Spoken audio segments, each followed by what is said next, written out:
and we'll keep drifting, floating together through the mysteries, 100 subconscious mysteries, looping softly, endlessly, through the night. Tonight we'll drift through the hidden currents where your deepest thoughts silently steer your choices. The secret echoes of forgotten memories shaping the life you don't realize you live. The invisible patterns in your mind that appear in dreams but vanish by morning. There's nothing you need to do now. Just let your body sink. Heavier, heavier. Feel the mattress holding you, every muscle softening, your heartbeat slowing, thump, thump, matching the rhythm of space itself, shoulders melting down, jaw releasing, each breath pulling you deeper, deeper into the calm, the quiet, the dark. If this helps you rest, tap subscribe, comment, and hit like so others can find this calm too, but only if your eyes are still open. Otherwise, just drift. Now, let's drift into the subconscious. Beneath the surface of every thought you know you're thinking, there exists an entire ocean, vast, dark, teeming with life you never see. This is the subconscious mind, operating always, even now as your eyelids grow heavy, processing thousands of signals, making choices, steering you, without a single word spoken into the light of your awareness. Scientists estimate that your conscious mind, the part of you reading these words, controls only about 5% of your cognitive activity. 5%. The rest, 95%, belongs to the deep, the automatic, the hidden currents. Your subconscious mind processes roughly 11 million bits of information every single second, while your conscious awareness can handle only about 40 bits. 40 out of 11 million. Imagine that.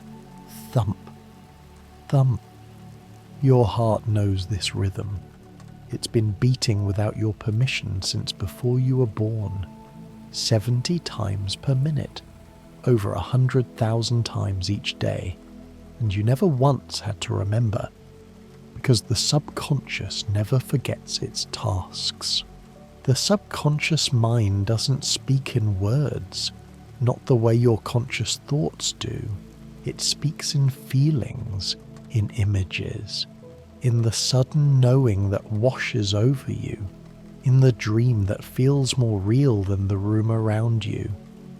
When you try to remember where you put your keys, and then your hand reaches for them automatically, that's the subconscious, remembering, guiding. Every night, you surrender to this deeper mind, drifting down through layers, from beta waves to alpha to theta, where the veil grows thin. In those moments between waking and sleep, the hypnagogic state, your subconscious begins to paint across the darkness, faces appearing, voices calling, images blooming like flowers in fast motion, none of it chosen, all of it created from the vast library of everything you've ever seen, heard, felt, feared, desired. Your subconscious mind never sleeps. Even as your body softens, heavier, heavier, into the bed, it continues its work, sorting memories, consolidating what matters, discarding what doesn't, strengthening the neural pathways you've traveled most, letting others fade like footprints in snow.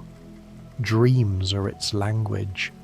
The subconscious speaks through symbols because that's how it stores information, not in neat words and sentences, but in emotional weights, in patterns, in associations.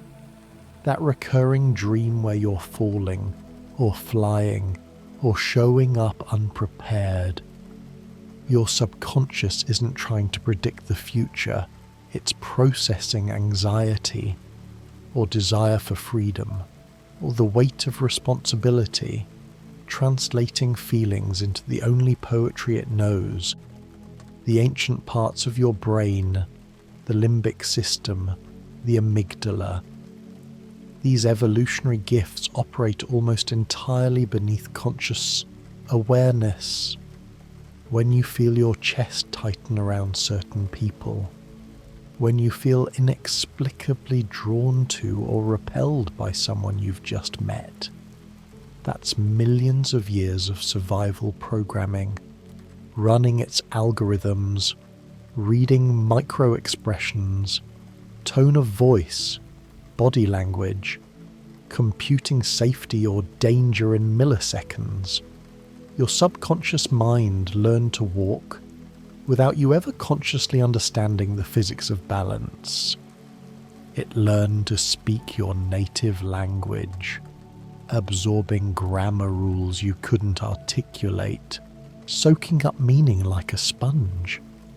Everything you now do without thinking was once painstakingly learned, then handed over to the automatic, the effortless, the deep, implicit memory.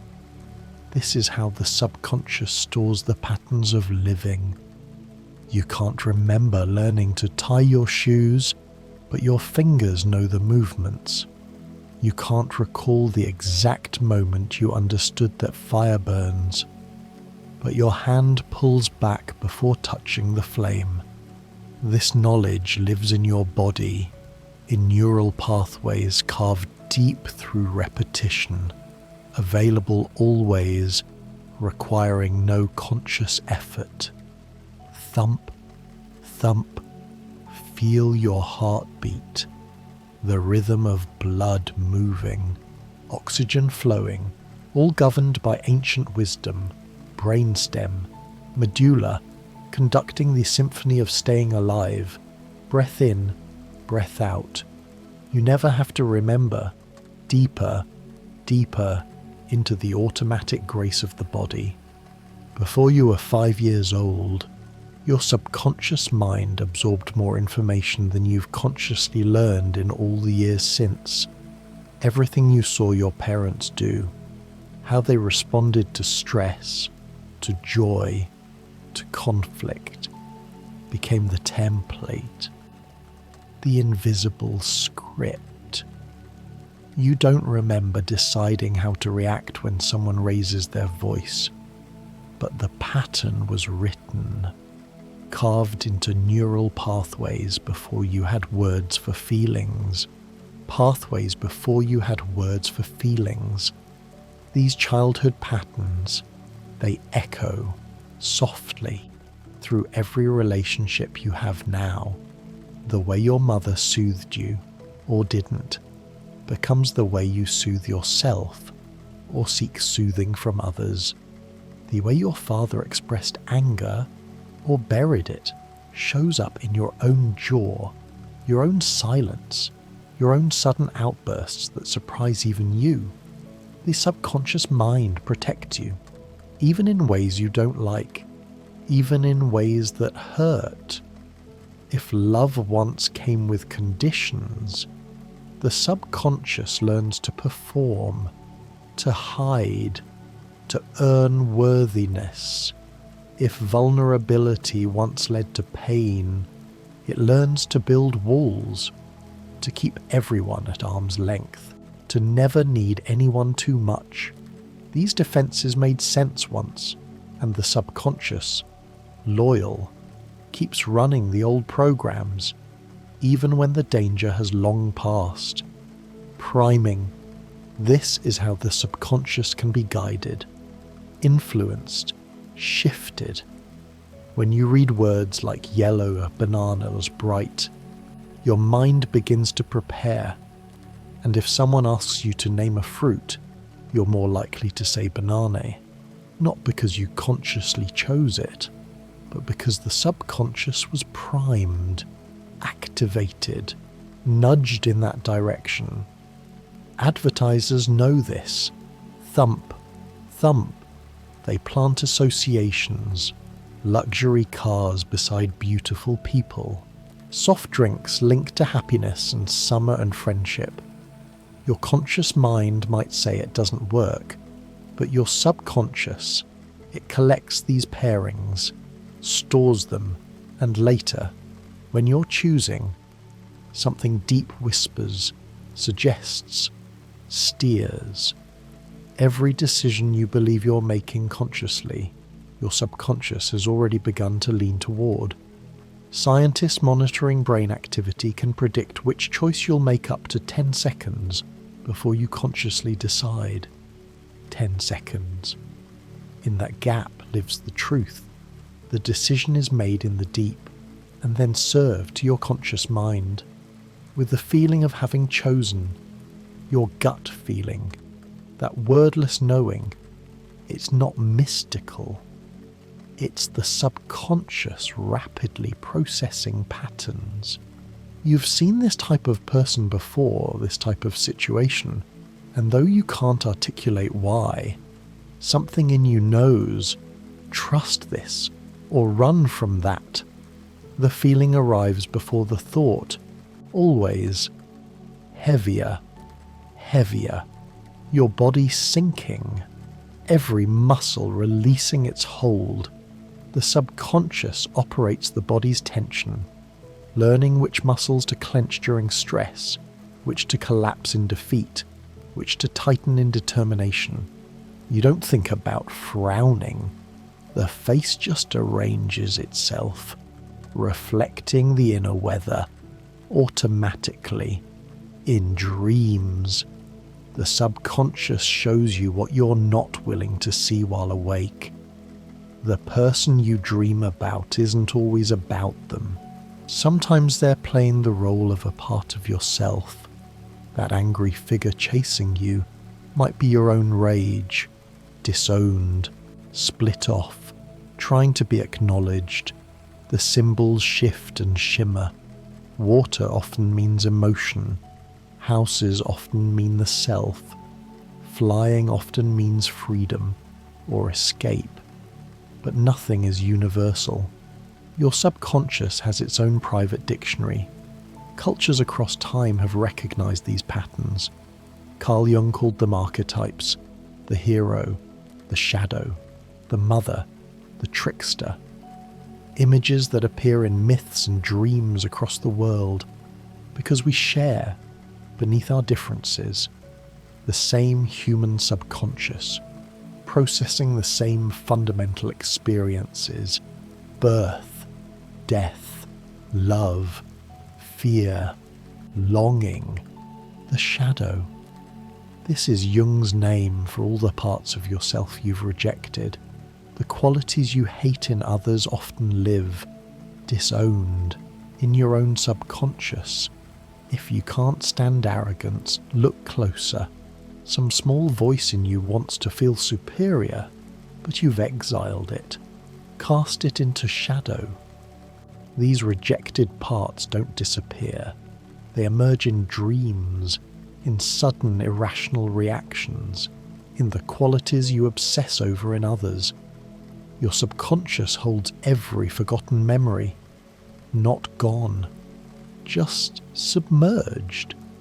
The smell of wood smoke might suddenly pull up a camping trip from childhood, complete, vivid, as if it happened yesterday, because scent bypasses the thinking brain, travels straight to the limbic system, to emotion, to memory.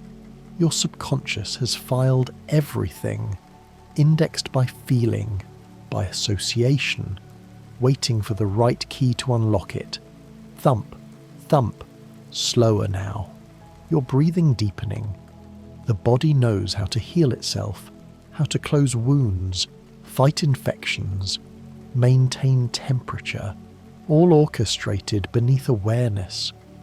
The subconscious governs the immune system, responding to stress with inflammation, to peace with repair. Your thoughts, though they feel separate from flesh, are continuously writing themselves into your cells. Psychosomatic illness. This isn't imaginary. It's the subconscious speaking through the body. The migraine that arrives before stressful events, the stomach that churns around certain people, the chronic pain that flares when old memories surface. Your body is the subconscious mind made visible. Every tension held, every fear clenched, every grief stored in the tissues. But the opposite is also true.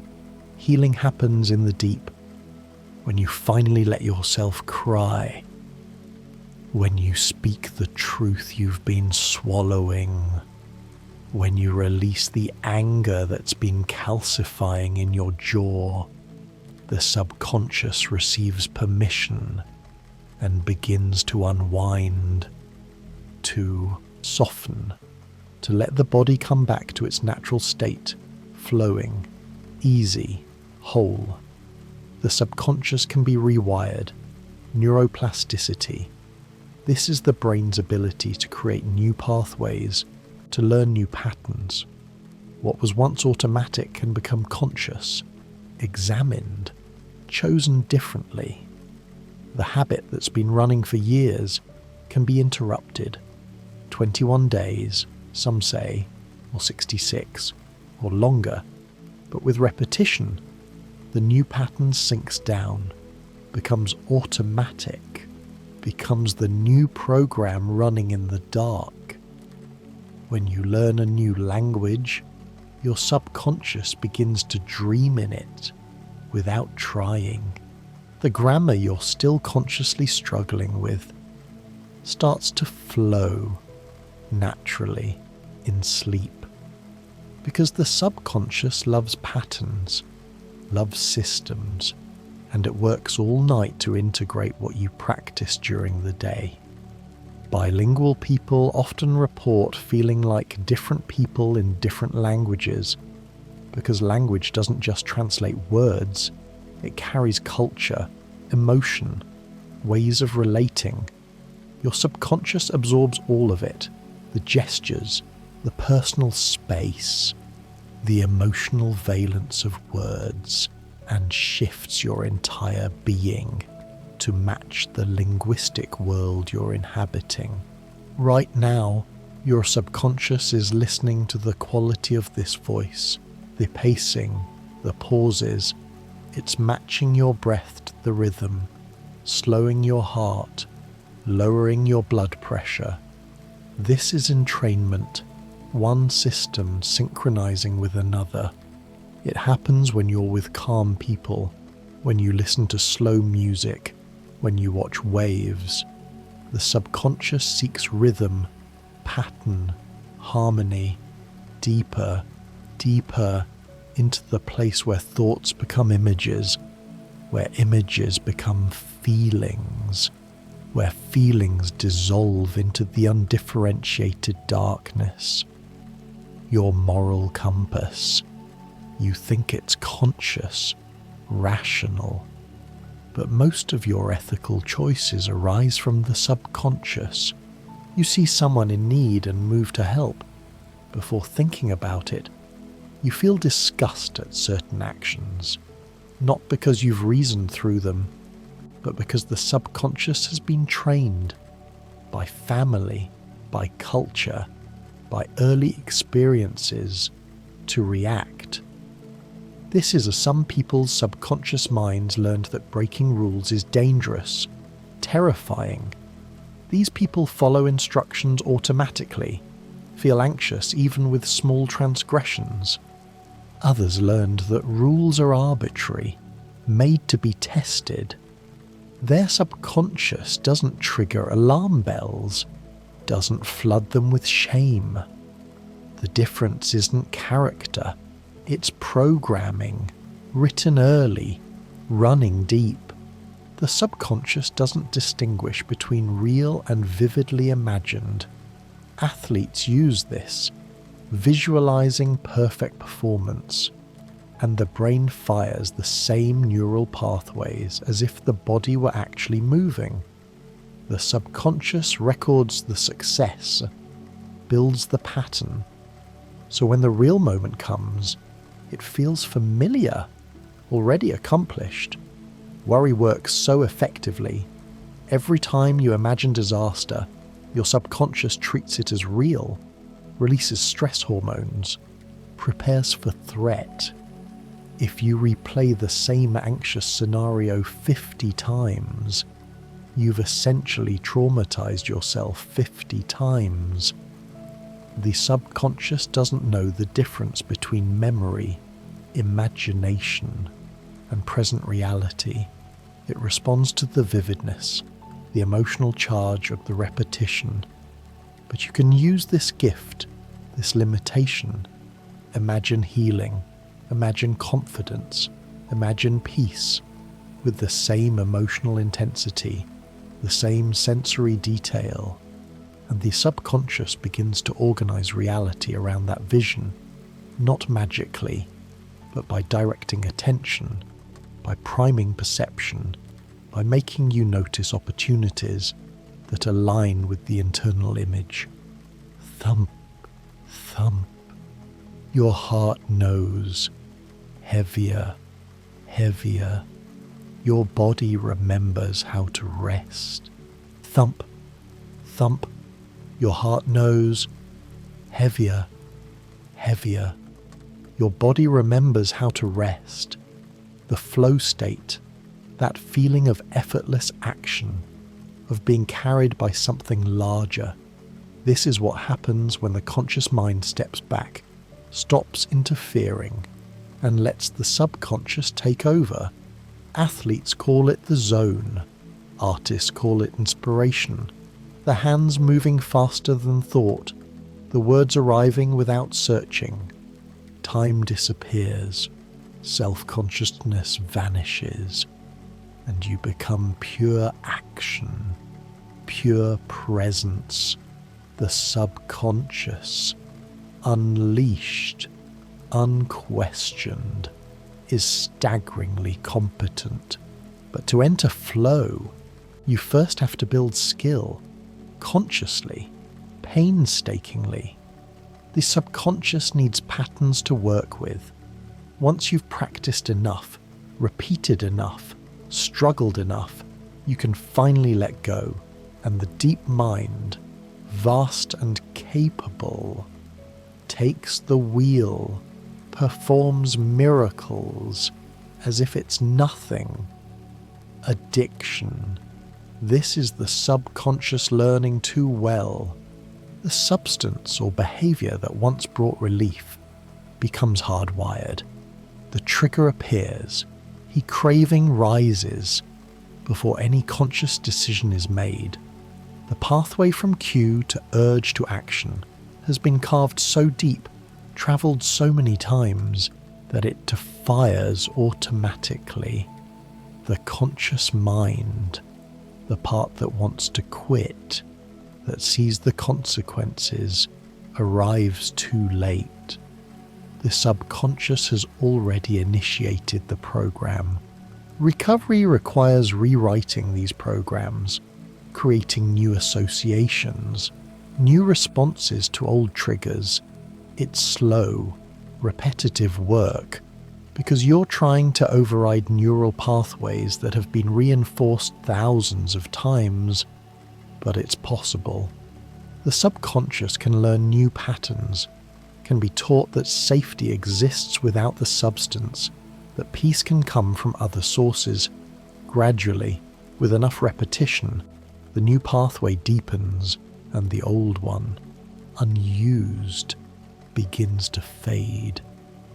Your subconscious reads faces faster than you can consciously process. Micro-expressions, flickers of emotion lasting less than a second. Your conscious mind misses them entirely, but the subconscious sees, records, and generates a feeling. You meet someone and feel instant distrust, not knowing why. It's because your subconscious caught the discrepancy between their smile and their eyes, between their words and their body. It warns you, through feeling, through the language it speaks. This is why you can feel when someone is lying, or uncomfortable, or attracted to you, even when nothing is said. The subconscious is constantly monitoring, scanning for safety, for threat, for opportunity, reading the room at a level far more sophisticated than conscious observation. Body language is mostly subconscious. You don't decide to cross your arms when defensive, to lean forward when interested, to mirror the gestures of someone you like. Your subconscious does this automatically, signaling, communicating, creating rapport or distance, and everyone else's subconscious is reading these signals without them knowing they're reading. The room is filled with invisible conversation, happening beneath words, heavier, heavier, sinking down through the layers, conscious thought dissolving like sugar in warm water. Soon there will be only the drift, the float, the darkness holding you, when you're trying to solve a problem and you can't, and you finally give up, go to sleep, and wake with the answer clear and obvious. That's the subconscious. It kept working, rearranging the pieces, making connections, while your conscious mind was offline. Scientists call this incubation. The subconscious needs time, needs to work without interference, without the conscious mind's limited logic forcing solutions. Some of history's greatest discoveries came this way. The chemist Kekule dreamed of a snake biting its own tail, and woke understanding the structure of benzene, a circular molecule.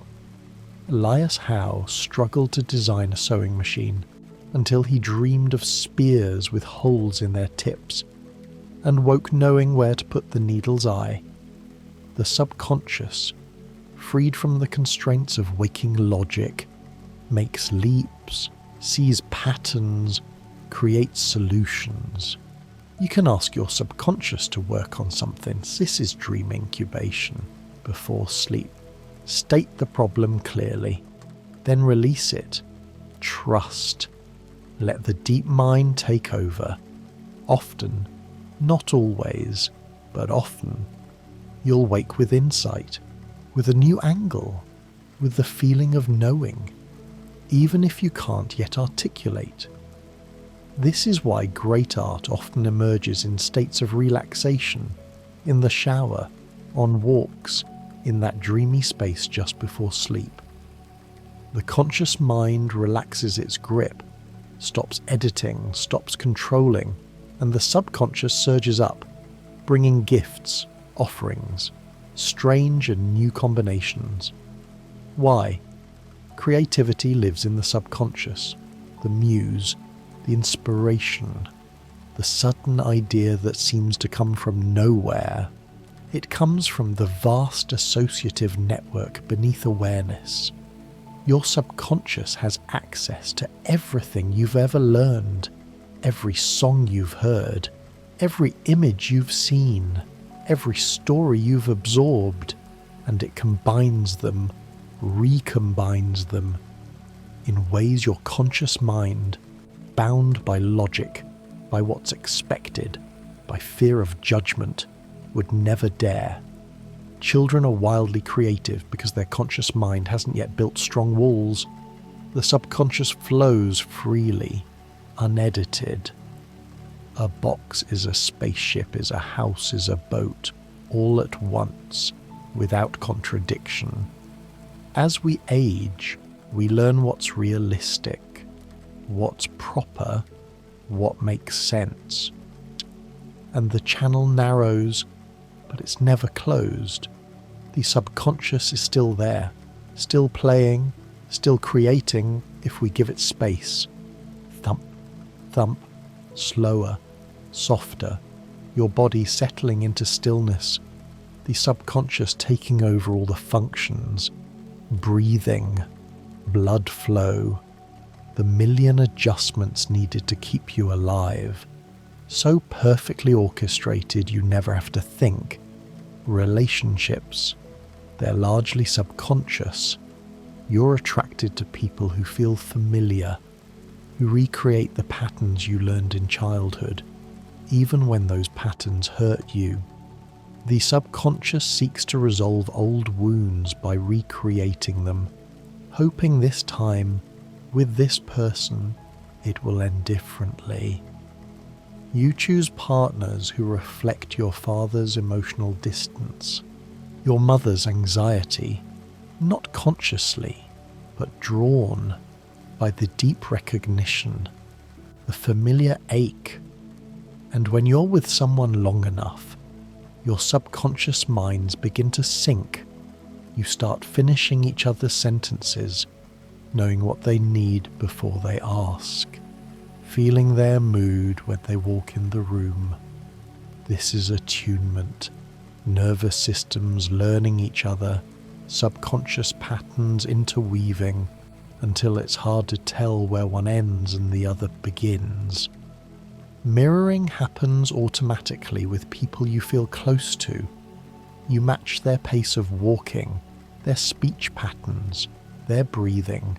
Without trying, without noticing, the subconscious creates harmony, builds connection. This is why you feel comfortable with some people and exhausted by others. Some nervous systems are compatible, sync easily. Others clash, require constant conscious adjustment. Music reaches the subconscious directly, bypassing language.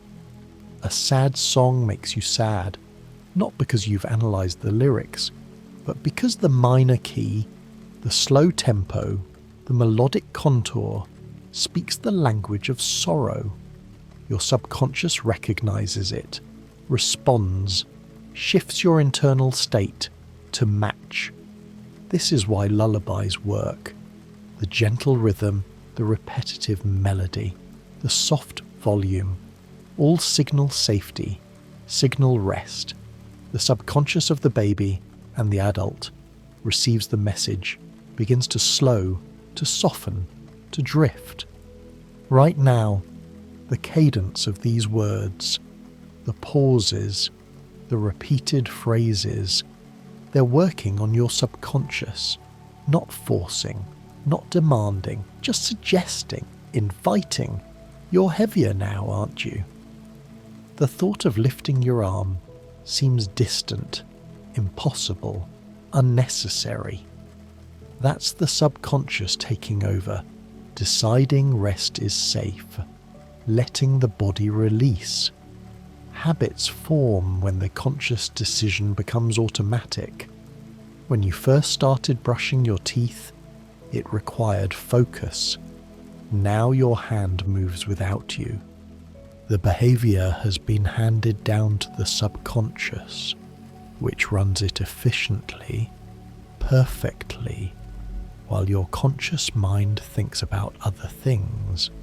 This is a gift. It means you don't have to relearn everything every day.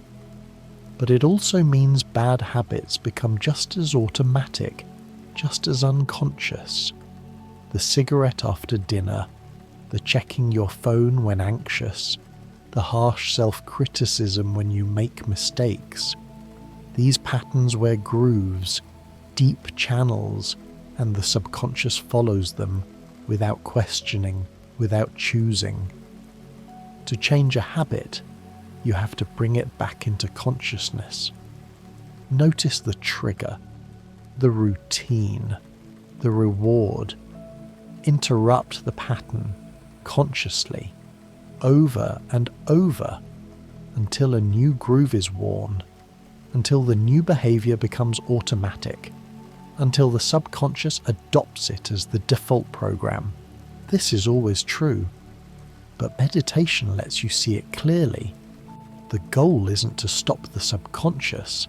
That would be death. The goal is to not be controlled by it, to create space between the arising and the reaction. The anger arises subconsciously, but you don't have to act on it. The craving arises automatically, but you don't have to follow it. You watch, breathe, and let it pass. This space, this gap, this is freedom. Not freedom from the subconscious, but freedom within it. The ability to observe the programs running, and sometimes, not always, but sometimes, choose differently. Thump, thump, your heartbeat like distant drums, heavier, heavier, the body becoming part of the bed, part of the earth, dissolving into rest. Phobias are the subconscious protecting you from danger that may no longer exist. One bad experience, a spider, a height, an elevator, and the subconscious marks it dangerous, avoid, forever after. The sight of a spider triggers the alarm. The conscious mind might know the spider is harmless, might reason through the irrationality, but the subconscious doesn't care about logic. It cares about survival, and it's already flooding the body with adrenaline, already preparing to flee. This is why you can't think your way out of a phobia. The fear lives beneath thought, in the amygdala, in the ancient brain. Healing requires speaking to the subconscious in its own language, through experience, through gentle exposure, teaching the deep brain, slowly, repeatedly, that safety exists. The fear doesn't vanish through understanding. It vanishes through new learning, new associations, new patterns carved into the neural landscape.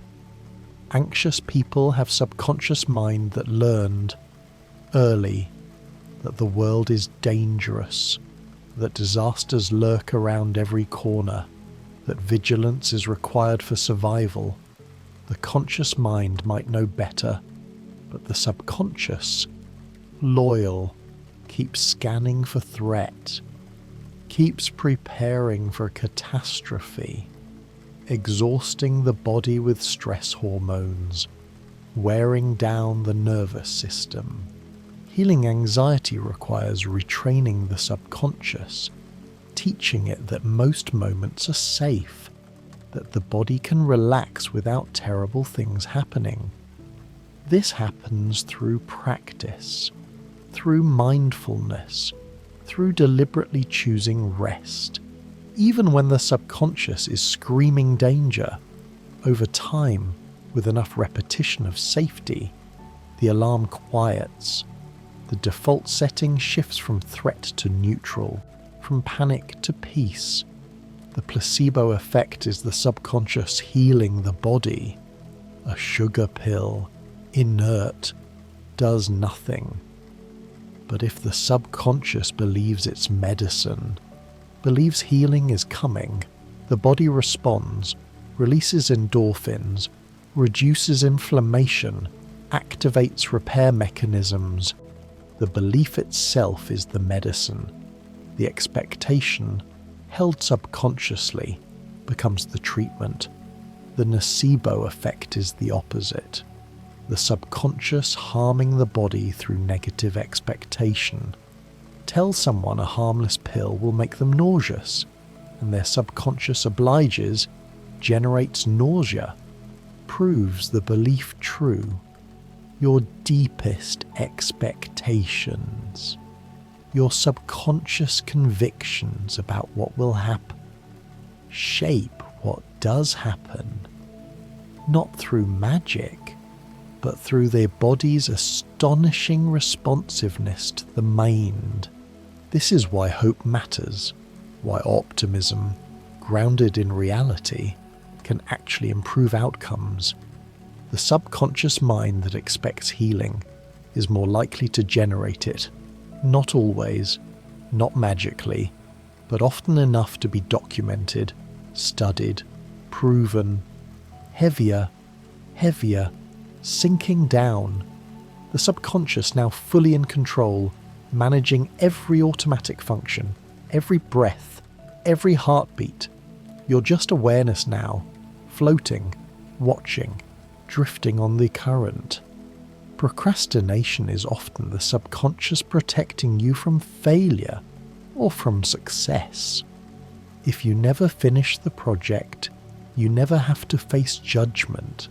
The subconscious generates resistance, creates distractions, pulls you toward anything else, because some part of you learned that being seen is dangerous, or that achieving means losing something, connection, humility, the safety of being average. The resistance feels frustrating, but it's trying to help in its own misguided way. Understanding this doesn't make it vanish, but it softens the self-criticism. You're not lazy, you're not broken. Your subconscious is running a protection program that once made sense and forgot to update. Déjà vu is likely the subconscious recognizing patterns. The current moment shares some quality with a past moment.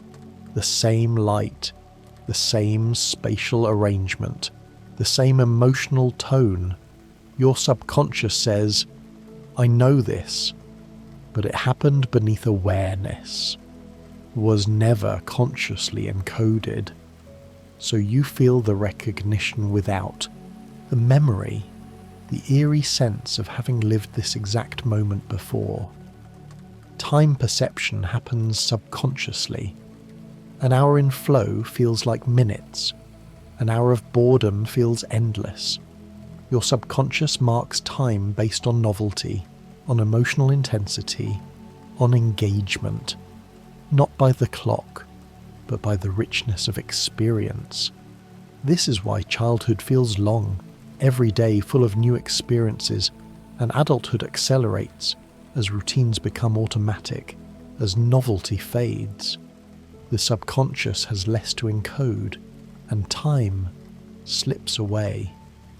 Memory itself is reconstructed subconsciously. You don't retrieve memories like files from a computer. You recreate them, each time rebuilding them from fragments, and each rebuilding changes them slightly, adding details from other memories, from imagination, from current beliefs. Your clearest memories, the ones you're most certain about, may be the most distorted, because you've recalled them most often, revised them most thoroughly. The subconscious edits your perception of reality continuously. You see what you expect to see, what fits your beliefs, what matches your internal models. The rest is filtered out, ignored, deemed irrelevant. This is why two people can witness the same event and remember it completely differently.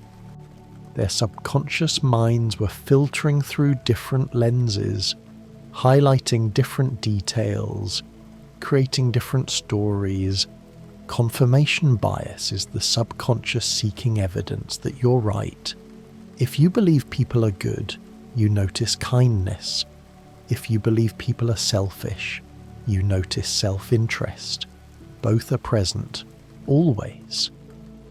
But your attention, guided by subconscious filters, finds what it's looking for and calls that reality. This is how self-fulfilling prophecies work. If your subconscious believes you're unlikable, it makes you behave in ways that push people away. Tension in your body, guardedness in your expression, hesitation in your voice. Others sense this, respond with distance, and your subconscious says, "See, I was right." The belief created the reality that confirmed the belief, but this works both ways. If your subconscious believes you're capable, worthy, safe, it makes you move through the world differently. relaxed, open, confident, and people respond with warmth, with opportunities, with trust. Your reality shifts, not because the world changed, but because your subconscious changed what you noticed, how you interpreted, how you acted. Thump, thump, softer now, barely audible. Your body so heavy, so relaxed, beyond the need to move. The subconscious holding you, keeping you breathing, keeping you safe, while consciousness dissolves, drifts, becomes nothing but awareness of drifting. Personal boundaries are learned and maintained subconsciously. How close you let people stand, how much of yourself you reveal, how much you tolerate before saying no. All of this was taught to you early, absorbed before words. Your subconscious knows. This close feels good. That close feels threatening. It signals through body sensations, through comfort or discomfort, guiding you, usually toward safety. But sometimes the boundaries are too rigid or too porous. If your subconscious learned that closeness means engulfment, loss of self, it builds walls, keeps everyone out, leaves you lonely but safe. If it learned that saying no means abandonment, it lets others take and take, leaves you depleted but connected. Neither extreme serves you, but the subconscious, loyal, keeps running the program. Healing boundaries means conscious work, noticing when the body tenses, when resentment builds, when you've given more than you wanted to. These are signals from the subconscious, warnings that a boundary was crossed. You practice saying no, small no's at first, and notice you survive. The subconscious begins to learn. Boundaries don't mean rejection, they mean health. Slowly, it adjusts, calibrates, finds a more functional balance. It has access to more data than your conscious mind can process. The subconscious in relationships mirrors back what hasn't been healed. You find yourself attracted to emotionally unavailable people and realize your parent was emotionally unavailable. You keep choosing critical partners and remember the critical voice you grew up with. The subconscious seeks the familiar, even when familiar hurts, because familiar feels like home. The enteric nervous system, the neurons in your gut, communicate with the brain constantly. This is why you feel butterflies when nervous, why nausea accompanies fear, why your stomach knows before your mind that something is wrong. Your gut is often called the second brain, generating feelings, sending signals up. The gut feeling, the instinct. This is real neural communication, happening beneath conscious awareness. This gut-brain axis processes information emotionally, not logically. It responds to patterns, to familiarity, to subtle cues you haven't consciously noticed. When something feels off, even when everything looks fine, trust the gut.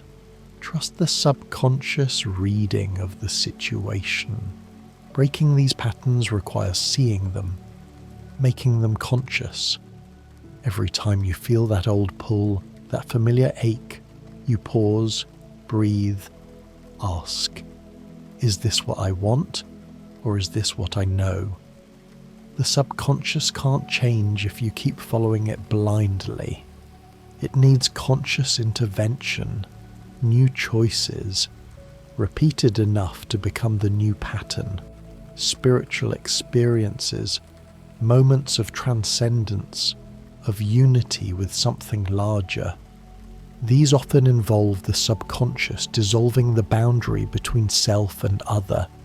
in deep prayer, in meditation, in psychedelic states, the part of the brain that maintains your sense of separation, the default mode network, quiets down, and suddenly you feel connected to everything. The subconscious, freed from the usual constraints, expands, includes, transcends. This isn't delusion. It's a different mode of consciousness, a different level of the subconscious expressing itself. Mystics across traditions describe the same experiences, the same dissolution, the same peace, because we all share the same basic brain structure, the same subconscious capabilities waiting to be accessed. Humor detection happens subconsciously. You laugh before you understand why something is funny. The recognition of incongruity, the surprise twist, the subversion of expectation. Your subconscious catches it faster than thought and generates the physical response. Laughter, joy, release. Can't force yourself to find something funny.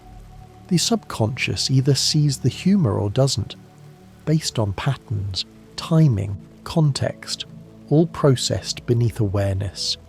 Wit, that quick comeback, that perfect response, comes from the subconscious making rapid associations. The conscious mind is too slow for wit. By the time you've thought through what to say, the moment has passed. Wit requires letting the subconscious speak, trusting the first thing that arises, without censoring, without overthinking. Chronic stress rewires the subconscious. The body adapts, becomes efficient at staying vigilant, at maintaining high cortisol, at being ready for threat. This adaptation, meant to be temporary, becomes permanent. The subconscious forgets what relaxation feels like, treats it as dangerous, unfamiliar. Every attempt to rest is met with anxiety, with restlessness, because the subconscious has learned hypervigilance equals survival. Healing from chronic stress means teaching the subconscious that calm is safe. This takes time, consistency, practices like gentle movement, breathwork, meditation, repeated daily until the nervous system begins to remember, oh, I can rest, I can soften. Nothing terrible happens. Gradually, with patience, the default setting shifts back from fight or flight to rest and digest, from alarm to ease, sleepwalking, somnambulism. Somnambulism. This is the subconscious taking the body for a walk while consciousness is offline.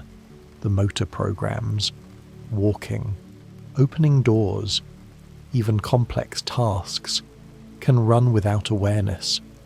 The sleepwalker's eyes are open, but no one is home, just the subconscious, executing behaviors, following some internal script, usually related to routine, to habit, to something rehearsed so many times it requires no conscious direction.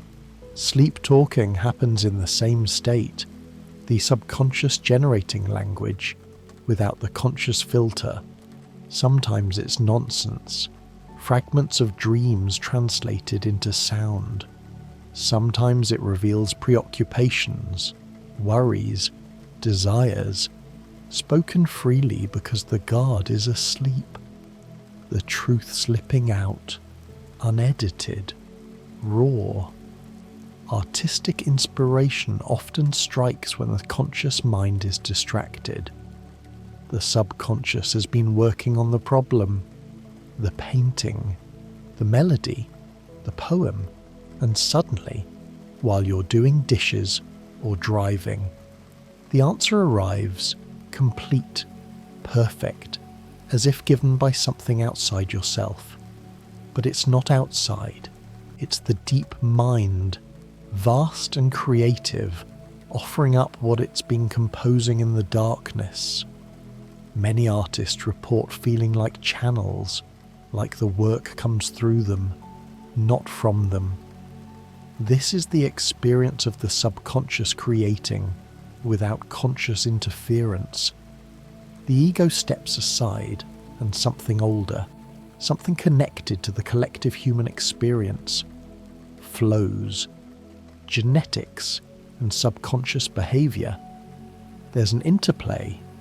Some of your automatic responses are inherited. The startle reflex, the preference for sweet over bitter, the fear of snakes and spiders.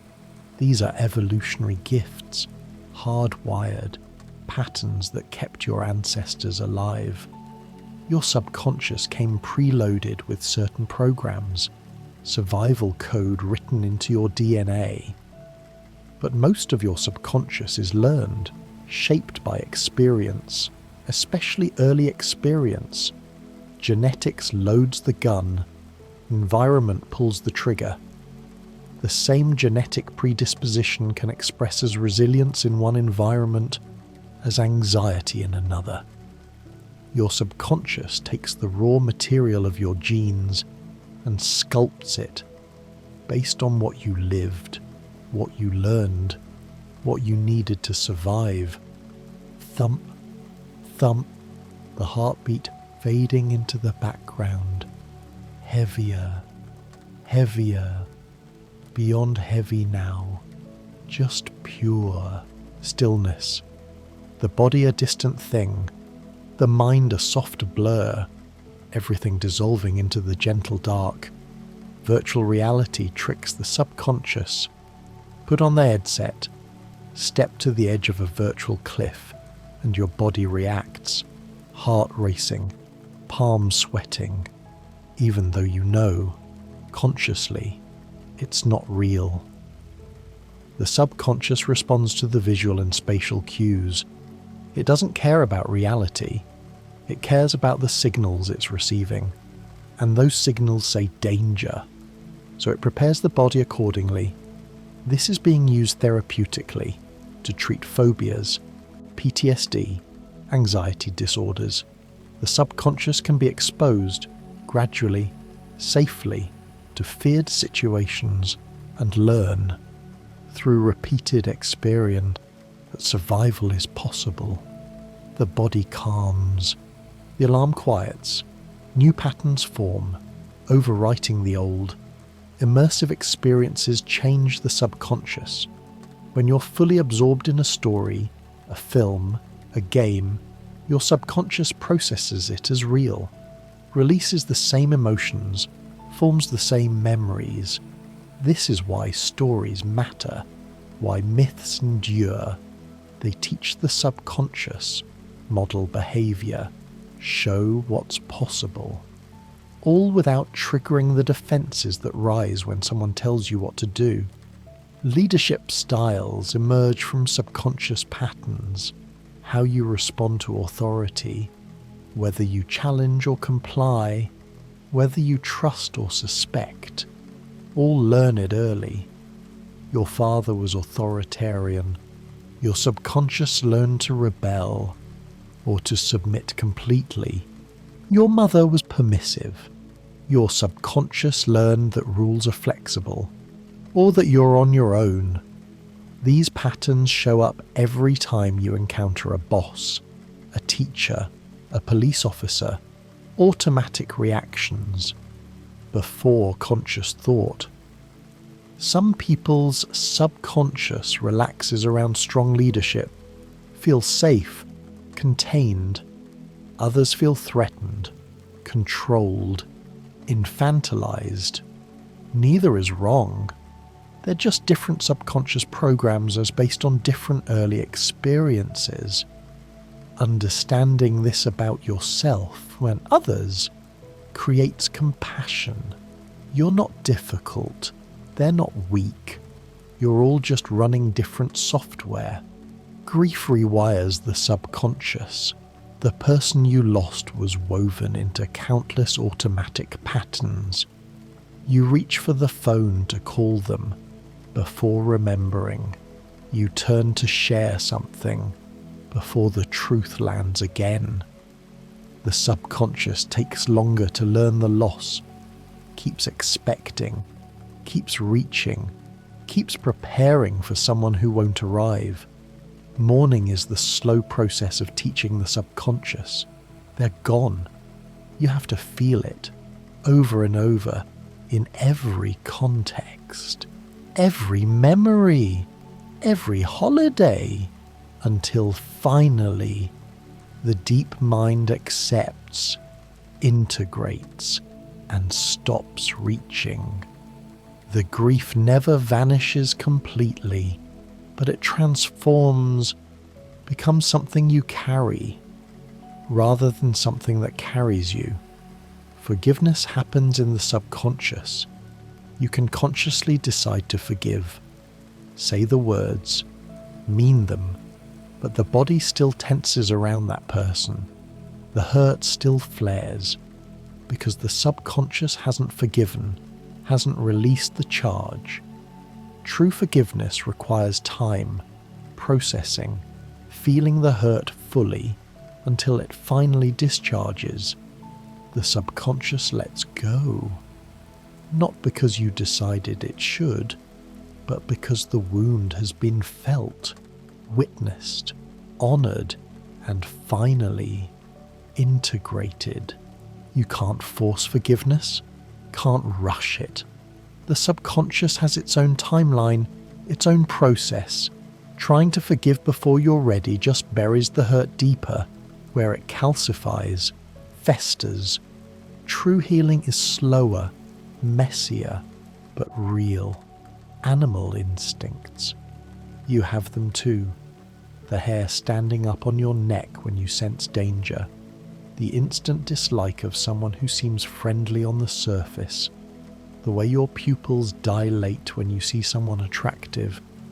These are ancient programs, mammalian, primal, operating beneath the human, beneath language, beneath civilization's veneer. Your subconscious is still animal, still responding to threat and opportunity with the same mechanisms that kept your ancestors alive on the savannah. Most of the time, this serves you. Sometimes, in modern contexts, it misleads. The presentation that triggers fight or flight isn't actually life-threatening. The social rejection that feels like death won't actually kill you. But the subconscious doesn't know. It responds with full evolutionary urgency to situations that require, at most, a deep breath and a clear sentence. Resistance to change is the subconscious preferring the known.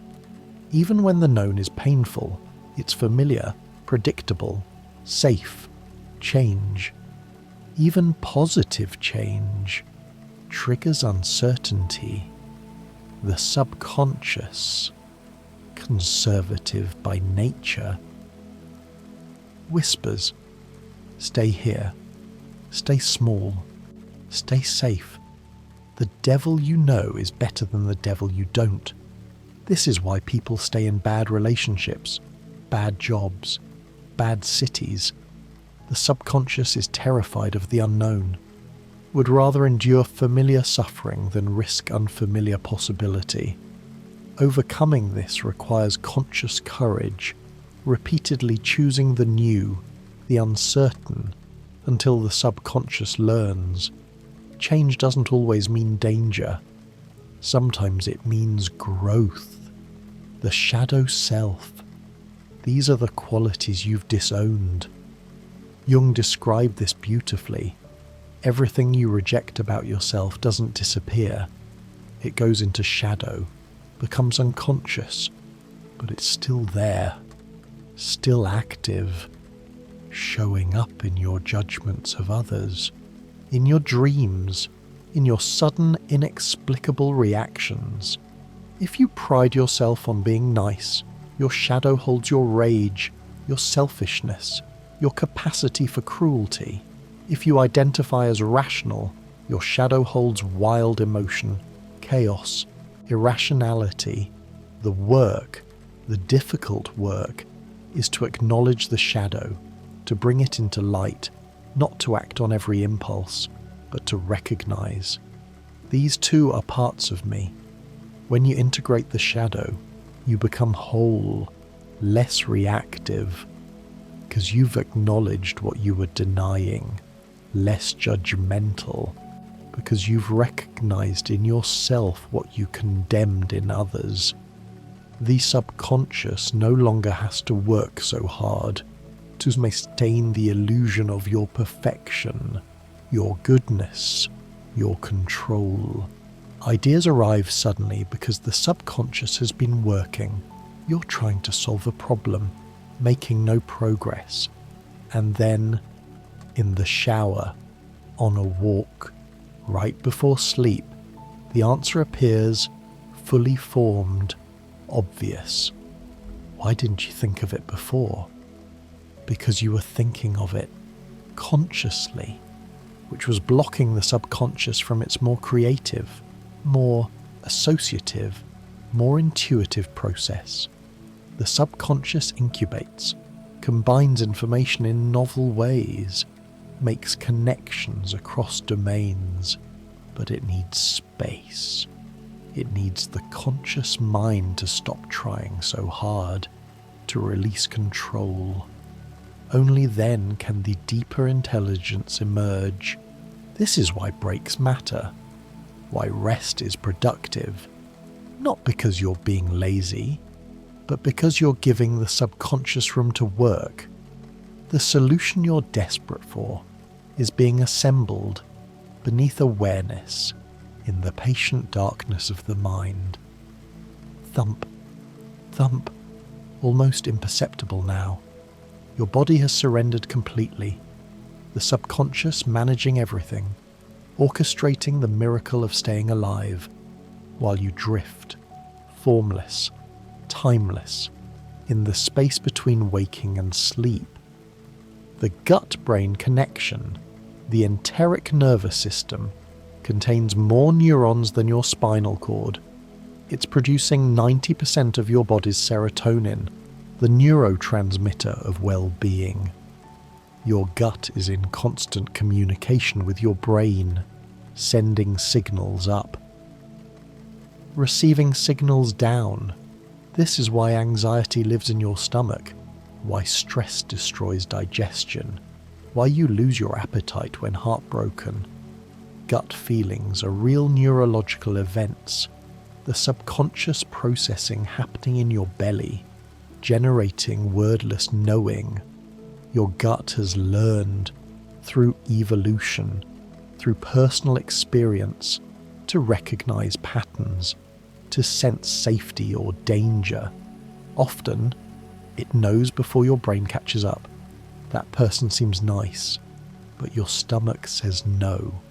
Trust the stomach. Subconscious mirroring in close relationships. You become like the people you spend time with, not by trying, but automatically. Your subconscious absorbs their speech patterns, their beliefs, their emotional tendencies, their nervous system, regulation. After years together, couples start to look alike, not because of genetics, but because they are making the same facial expressions, feeling similar emotions, mirroring each other thousands of times a day. This is beautiful and dangerous.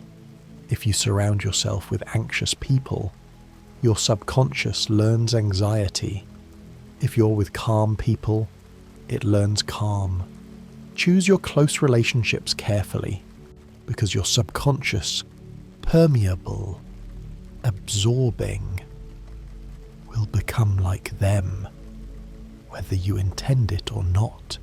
Children absorb their parents' subconscious patterns, not the lessons parents teach consciously, but the unspoken, the demonstrated, the lived. How your mother responded to stress is now your response. How your father handled anger lives in your jaw, your hands, your sudden coldness or explosions. You swore you'd never be like them, but the subconscious learned what it observed, not what was said. This isn't blame, it's understanding. Your parents were running their own subconscious programs, inherited from their parents, who inherited from theirs, patterns passing through generations, unconscious, automatic, until someone, maybe you, stops, notices, and consciously chooses differently. Breaking generational patterns is sacred work. It means making conscious what has been unconscious for decades, maybe centuries. It means feeling the full weight of the inherited pain, the trauma, the coping mechanisms, and choosing. This ends with me. I will not pass this to my children. It's hard work, therapeutic work, but possible. Negotiation and persuasion happen largely subconsciously. The best negotiators read micro-expressions, hear tonal shifts, sense when someone is about to concede or dig in. They mirror body language, match vocal pace, build rapport without thinking about it, all subconscious, all automatic. You can learn these skills consciously. Study them, practice them. But the goal is to hand them to the subconscious, so they become natural, effortless. When you're consciously trying to manipulate, it shows. People's subconscious detects the incongruence and recoils. True influence comes from authentic connection, which the subconscious creates naturally. When you're genuinely present, genuinely interested, genuinely yourself. Musical composition and improvisation, these require the subconscious. You can't think your way through a jazz solo. The notes come too fast. The conscious mind is too slow. You have to trust the subconscious. Trust the patterns you've practiced, the scales you've internalized, the musical grammar you've absorbed, and let it play through you. Composers report melodies arriving complete, sometimes in dreams, sometimes while doing mundane tasks. The subconscious has been working, arranging notes, testing combinations, and suddenly it offers up a gift. Here, this is beautiful. Use this. The subconscious doesn't differentiate between genders in its deep structure, but gender identity forms there, influenced by biology, by socialization, by early experiences that declared, this is who you are. For most people, this alignment feels natural, effortless. For others, there's a profound mismatch. The subconscious knows, I am not what they say I am. This knowing exists beneath words, beneath justification. It simply is. Forcing someone to deny their subconscious gender identity causes immense suffering, because you're asking them to override their deepest self, their automatic sense of who they are. It's not a choice, not a decision. It's a fundamental knowing, arising from the core. Gender expression, how you move through the world, is largely subconscious. The way you walk, gesture, occupy space, most of it learned, absorbed from models around you, internalized before you could speak. Your subconscious watched, learned, and now runs these programs automatically. Consumer choices, brand loyalty, purchase decisions. These feel conscious, but research shows they're primarily subconscious. You believe you're choosing rationally, comparing features, prices. but your subconscious has already decided, based on associations, on emotional connections, on memories you can't even access. Consciously, the logo you saw 1,000 times in childhood feels safe, familiar, trustworthy. You don't remember the repetition, but your subconscious does, and it whispers, "Choose this one." You feel it as preference, as taste, never realizing it's just pattern recognition, familiarity masquerading as quality. This is why advertising works, not because you consciously believe the claims, but because repetition creates familiarity, and the subconscious equates familiarity with safety, with good. You start noticing the brand, then recognizing it, then preferring it without ever deciding to. Empathy and social bonding happen through subconscious mirroring. Mirror neurons fire in your brain when you watch someone else in pain, in joy, in fear. Your subconscious simulates their experience, creates an echo of their feeling in your own body. This is how you know what others feel. You feel it directly, beneath conscious interpretation. People with highly active mirror neuron systems feel others' emotions intensely, can't help but absorb the mood of the room. These are often the empaths, the highly sensitive, carrying everyone's feelings, exhausted by crowds, overwhelmed by the constant subconscious download of us emotional information. Others have quieter mirror systems, don't automatically feel what others feel, have to consciously work to understand. Neither is better, just different subconscious wiring, different ways of being in the world, collective unconscious. Jung proposed this, a layer of the subconscious shared by all humanity, the archetypes, the mother, the hero, the trickster, the wise old man. These images appear across cultures, across time, because we share, beneath our differences, the same basic human experiences, the same basic brain structures, processing life through the same fundamental patterns. Whether this is truly a shared consciousness or just shared biology producing similar outputs remains mysterious. But the phenomena is real. The same dreams, the same symbols, the same myths, emerging independently in cultures separated by oceans and centuries. Something in the human subconscious recognizes itself across all boundaries. Heavier. You're not even a body anymore, just a point of awareness, floating in infinite darkness. Warm, safe, held by something vast and kind. Subliminal perception. You can process information below the threshold of consciousness.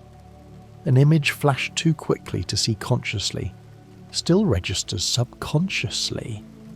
Influences your next choice, your next feeling. Studies show this works, though not as powerfully as advertisers once hoped. Your subconscious is always scanning the environment, picking up cues. The person who seems friendly but whose pupils don't dilate. The room that feels wrong though nothing is visibly amiss. You can't articulate why, but the subconscious has detected something, some pattern, some deviation from expected, and it warns you, through unease, through instinct. Flow states require the subconscious. When athletes talk about the zone, musicians about being in the pocket, writers about the words flowing, they're describing the same thing, the conscious mind stepping back, the subconscious taking over, action becoming effortless, time disappearing, the deep competence that only emerges when you stop trying. You can't force flow, but you can create conditions for it. Challenge match to skill, clear goals, immediate feedback, and then the surrender, the letting go of self-consciousness, of doubt, of control. Trusting the subconscious, which has practiced, which knows, which can perform miracles when given permission. Peak performance in any domain requires this partnership. Conscious mind sets the intention, provides the strategy, but execution, the actual doing, must be handed to the subconscious. The conscious mind is too slow, too clumsy. It thinks in words, while the body needs to move in milliseconds. The greatest performers have learned to get out of their own way, to trust the training they've embedded in the subconscious and let it work. Nonverbal communication is primarily subconscious. You're constantly sending signals through posture, through tone, through the micro movements of your face, and everyone around you is receiving these signals subconsciously, adjusting their behavior in response. The dance of human interaction happens mostly beneath words, in the silent exchange of bodies, of nervous systems, of subconscious minds reading each other. This is why video calls feel exhausting. You're missing most of the nonverbal data, the slight lean, the full body language, the spatial relationship. Your subconscious is starving for information, working overtime to compensate, and you end the call drained, though you were just sitting still. Addiction recovery requires retraining the subconscious, the cravings, the triggers, the automatic reaching for the substance. These are deeply carved neural pathways. The conscious decision to quit, while important, isn't enough. The subconscious, loyal, keeps running the old program, keeps triggering the urge, keeps saying, "This is how we cope. This is how we feel better." Recovery means building new pathways, new responses to stress, to boredom, to pain.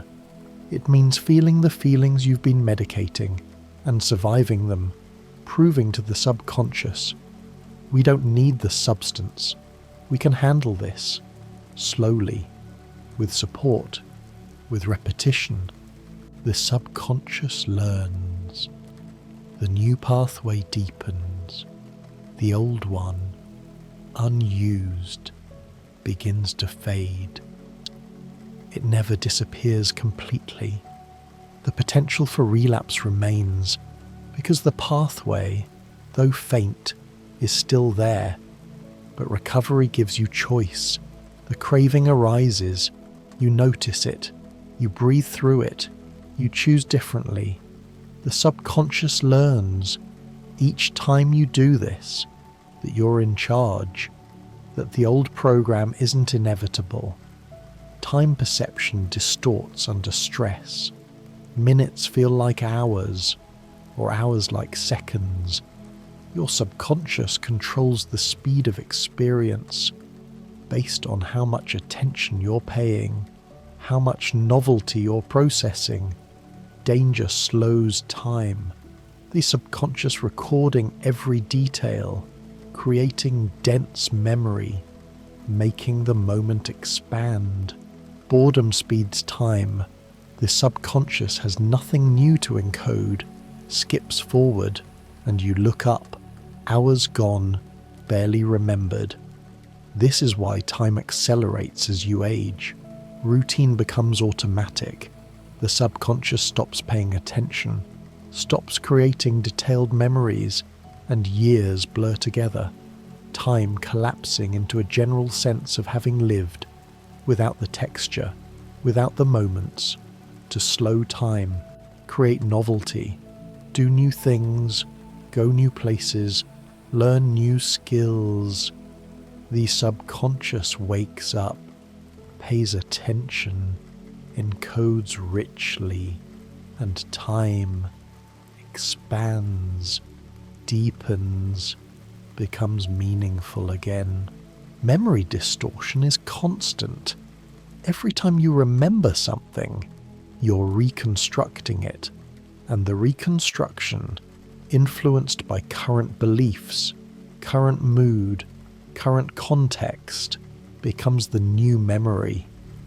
You can remember things that never happened, forget things that did, combine different events into one, separate one event into many. Your past is not fixed. It's being continuously rewritten by the subconscious to fit the story you're currently telling about your life. This is why siblings remember the same childhood differently, why witnesses to the same crime give conflicting accounts. Each subconscious is creating its own version based on what it noticed, what it filtered, what it combined with other memories, none of them lying, all of them wrong or right, depending on how you define truth. Your sense of self, your identity, is a story the subconscious tells, constantly, beneath awareness. I am the kind of person who, I always, I never. These narratives, formed early, reinforced by selective attention, shape everything. You notice evidence that confirms the story. Ignore evidence that contradicts it. The subconscious, conservative, prefers consistency over accuracy, prefers a coherent false narrative over an incoherent truth. But these stories can be rewritten through therapy, through new experiences, through conscious examination. You can notice the old narrative, question it, and begin to tell a different story. I thought I was the kind of person who always fails. But look, here's evidence of success. The subconscious, slowly, reluctantly, begins to update, to create a new default story, a new sense of self.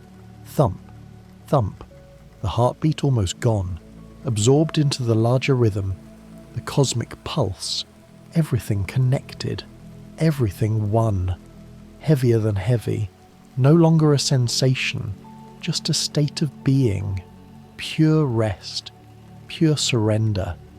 The subconscious has taken over completely now. You're just a passenger, floating, drifting through inner space. Leadership and authority responses are hardwired early. If your parents were safe authority figures, your subconscious learned. Authority equals protection. You naturally defer, trust, seek guidance from those above you. If your parents were threatening, authority equals danger. You automatically resist, rebel, or, conversely, freeze and comply out of fear. Neither response is conscious. Both arise instantly, automatically, when you encounter hierarchy. Your boss gives feedback, and before conscious thought, your body responds, relaxing or tensing, opening or defending, feeling safe or threatened. The subconscious, based on ancient patterns, has already decided. Becoming aware of these patterns gives you choice. You notice, oh, I'm reacting to my boss as if she's my critical mother. She's not. She's giving useful feedback. The conscious recognition creates space. The subconscious pattern can still arise. Now, you don't have to follow it. You can breathe and respond differently. Meditation reveals the subconscious. You sit quietly and watch thoughts arise without choosing them, without creating them. They just appear from somewhere beneath consciousness. This is always happening, but usually you're identified with the thoughts, believing they're you. Meditation creates distance, shows you. These thoughts are produced by the subconscious. I am the awareness watching them, not the thoughts themselves. This recognition is profound, liberating. You're not responsible for every thought that crosses your mind. The subconscious generates thousands, most of them repetitive, anxious, nonsensical. You don't have to believe them, don't have to act on them. You can notice.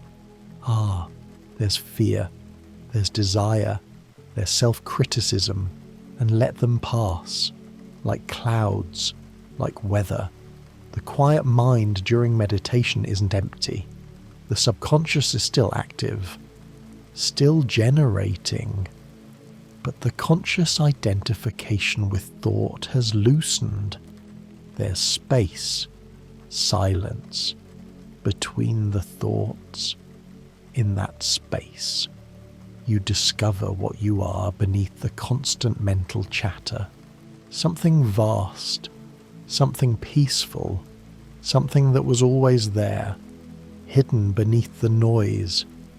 Advanced meditators can access different layers of the subconscious. The personal subconscious, with its memories and patterns, and deeper still, something transpersonal, something that feels universal, connected to all consciousness. Whether this is real or a neurological state that feels transpersonal doesn't matter. The experience is transformative. You realize you're not separate. You're not alone. You're part of something infinite. Music affects the subconscious powerfully. A minor key sounds sad not because you learned that, but because the frequency relationships, the intervals, trigger subconscious emotional responses built into your nervous system. Certain rhythms speed your heart, others slow it. The subconscious entrains to external rhythm, syncs your internal state to the music. This is why music is used in ritual, in ceremony, in healing. It speaks directly to the subconscious, bypasses the thinking mind, alters consciousness, creates shared emotional states. A group singing together, breathing together, moving together. Their subconscious minds synchronize, create collective consciousness, the feeling of being part of something larger.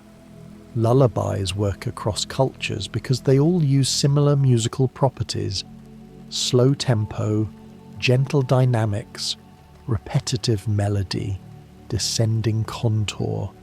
These signal safety to the subconscious. The nervous system, recognizing the pattern, begins to calm, to prepare for sleep. The baby's subconscious and the adults both respond. Ancient, universal. Right now, this voice, these pauses, this rhythm is entraining your subconscious, slowing your breath, your heart, your thoughts. You're not deciding to relax. You're being invited, gently, persistently, and the subconscious, receiving the signals, is complying, softening, releasing, letting go. Inner dialogues happen mostly subconsciously. You think you're talking to yourself, but who is talking and who is listening? The voice in your head, where does it come from? It arises from the subconscious, speaking to consciousness, offering commentary, judgment, planning, worrying. Some people's inner voice is kind, encouraging, supportive. Others carry a harsh inner critic, constantly finding fault, predicting failure. This voice was learned, usually from a parent or authority figure, and internalized. The subconscious now speaks to you the way someone once spoke to you. The cruelty isn't yours, it's inherited, but it feels like your own thoughts. The way someone once spoke to you. The cruelty isn't yours, it's inherited, but it feels like your own thoughts. You can change the inner voice with conscious practice. Notice when it's harsh. Thank it for trying to protect you. That's usually what it's doing, protecting through criticism, through keeping you small and safe. Then, consciously, speak to yourself differently, with compassion, with encouragement. At first it feels false, but with repetition, the subconscious learns the new pattern, and slowly, the inner voice softens, transforms. Forgotten trauma lives in the subconscious, the events you can't consciously remember because you were too young, or because the memory was too painful to keep. They don't disappear. They're stored, influencing your reactions, your relationships, your sense of safety in the world. You might not remember what happened, but your body remembers. Your subconscious remembers and responds with fear, with numbness, with hypervigilance. Healing doesn't always require remembering the specifics. Sometimes it's enough to feel the feelings, to acknowledge, something hurt me once. I don't know exactly what, but I feel it, and I'm safe now. The subconscious, receiving this acknowledgement, this compassion, can begin to release. The body can unclench. The nervous system can recalibrate. Intuition in creativity comes from the subconscious. The artist doesn't know why this colour goes here. The writer doesn't know why this character needs to say that.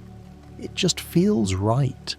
The subconscious, having absorbed thousands of examples, millions of patterns, knows, generates the intuitive hit, the sense of rightness or wrongness. Trust it. It's usually correct.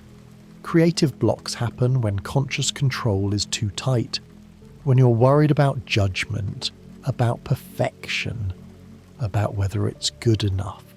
The conscious mind grips, and the subconscious, which needs freedom to play, to experiment, to create, shuts down. The channel closes. To unblock, you have to let go. Give yourself permission to create badly, to make mistakes, to play without purpose.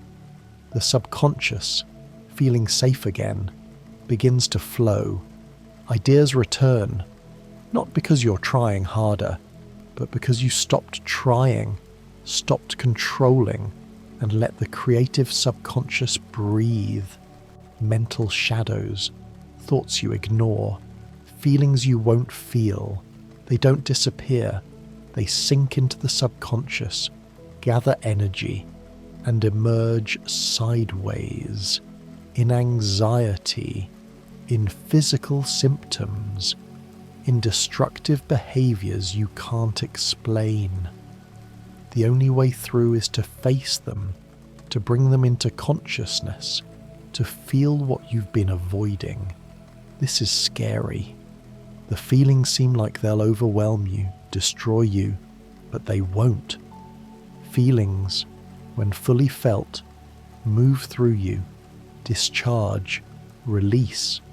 It's only the unfelt feelings that stay, that fester, that control you from the shadows. Silent processing of sensory input happens constantly. Your subconscious is filtering millions of sensory signals every second, deciding what's important enough to bring to consciousness. You're only aware of a tiny fraction. The rest is processed, stored, or discarded. entirely beneath awareness. This is why you can suddenly remember details under hypnosis or during therapy. The information was recorded by the subconscious. You just weren't consciously aware of noticing it. Your subconscious saw the license plate, heard the conversation, registered the smell, and filed it away, available if the right retrieval cue appears. Facial expressions leak subconscious emotion. You can consciously control your face, to some extent, but micro-expressions, lasting fractions of a second, reveal the truth. The flash of contempt, the flicker of fear, the moment of genuine joy. These can't be faked. They arise directly from the subconscious, before conscious control can mask them. People trained to read micro-expressions, therapists, investigators, intuitive people, catch these flickers. Their subconscious notices, even if their conscious mind doesn't articulate what was seen. They just know. Something's off. Something's genuine. Something's hidden. The flow of memories beneath awareness. Most of your past isn't consciously accessible, but it's there, in the subconscious, shaping how you interpret the present. You meet someone new and inexplicably distrust them, because something about them, their manner, their voice, reminds you, subconsciously, of someone who hurt you once. You don't make the connection consciously, but the subconscious does, and warns you through feeling. Hidden fears and unseen comforts. Your subconscious knows what soothes you, what frightens you, often before you consciously recognize it. The comfort you feel in small spaces, or the panic, traces back to early experiences, stored subconsciously, replayed automatically, whenever similar conditions arise. Some fears are evolutionary, the fear of heights, of predators, of abandonment. These are pre-installed, ancient survival programs.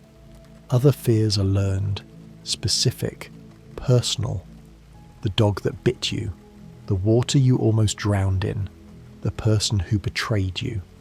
The subconscious marks these, dangerous, avoid, and the fear, disproportionate or not, arises automatically.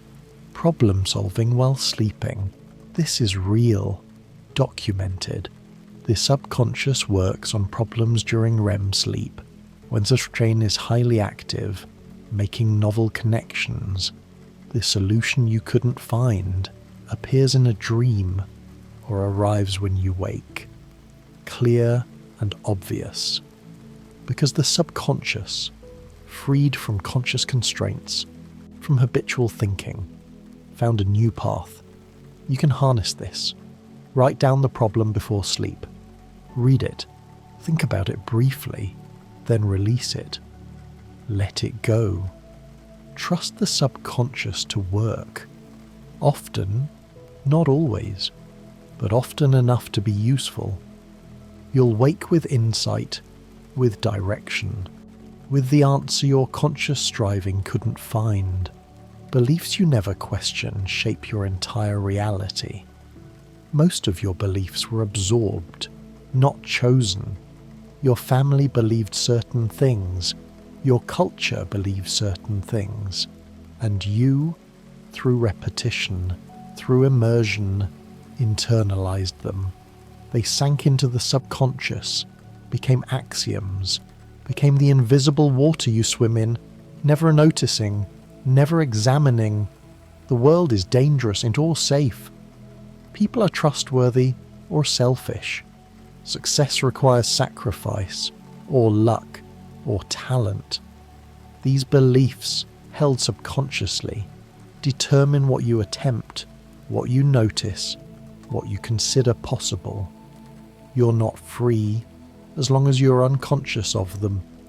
Freedom begins with questioning, with bringing the subconscious beliefs into light, examining them and choosing consciously what to keep. Thump, thump, barely there. A whisper of rhythm, heavier. No, beyond heavier, dissolved. You are the darkness, the silence, the infinite spacious now. Nothing to do, nowhere to go. Just this, eternal drifting, eternal peace. The subconscious holding you, keeping you alive, while you rest in the vast embrace of nothing. Everything you do automatically, every habit, every gesture, every response came from conscious effort once. Driving felt impossible. So many things to remember. Gas, brake, mirrors, steering. And now your subconscious does it all, perfectly. While your conscious mind plans dinner, listens to music, daydreams. The gift of the subconscious is this automation, this efficiency, freeing consciousness for new challenges, new learning. But this gift has a shadow, the automation of suffering. You learned once to respond to criticism with shame, and now, decades later, the smallest critique, and the shame floods in, automatic. The subconscious, loyal, efficient, keeps running the program, even when it no longer serves, even when it hurts. Procrastination, this puzzling behavior, often comes from subconscious protection. The task you're avoiding threatens something.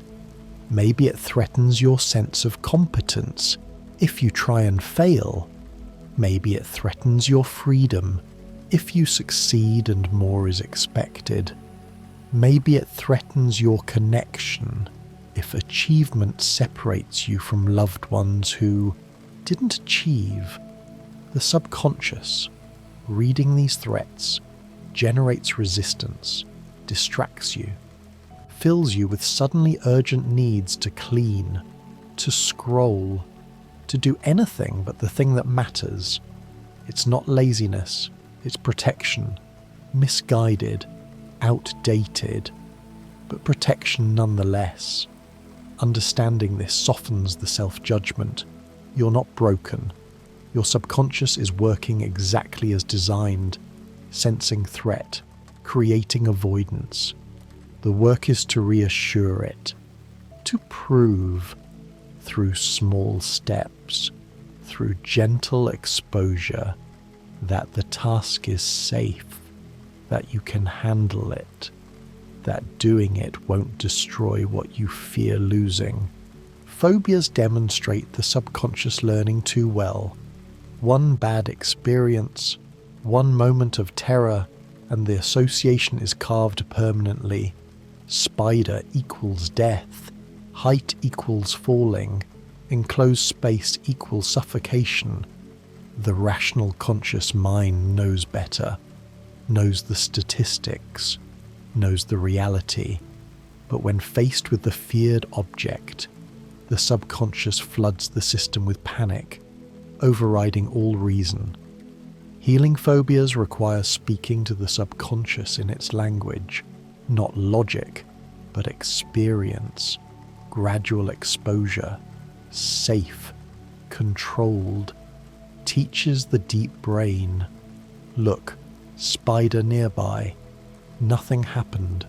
Look, closer, still safe. The subconscious, slowly, reluctantly, updates the association, creates a new pattern. Fear diminishes, not because you reasoned through it, but because you felt through it, proved safety through lived experience. Anxieties work similarly. The subconscious scanning constantly for threat, finding it everywhere. The what-ifs multiply, cascade, create suffering from imagined futures that may never arrive. The anxious subconscious learned, early, that vigilance equals survival, that disaster lurks, that preparation prevents catastrophe. It's exhausting, but it's trying to save you. Healing anxiety requires teaching the subconscious. Most moments are safe. Most feared outcomes don't occur. You can handle uncertainty. This learning happens through practice, through mindfulness, through repeatedly noticing, I'm safe right now.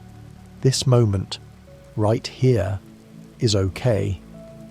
The subconscious, receiving this data thousands of times, begins to recalibrate, to set the alarm threshold higher, to rest more, panic less.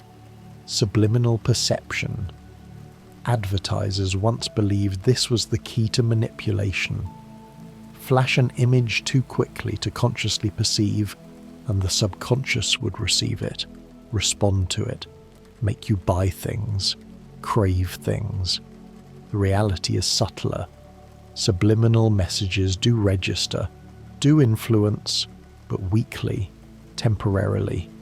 Your subconscious can be nudged, but not controlled, not enslaved. There's still agency, still choice. More powerful is supraliminal influence. The messages you do perceive, but don't question. The beautiful people drinking that brand, the success associated with that car, the happiness linked to that lifestyle.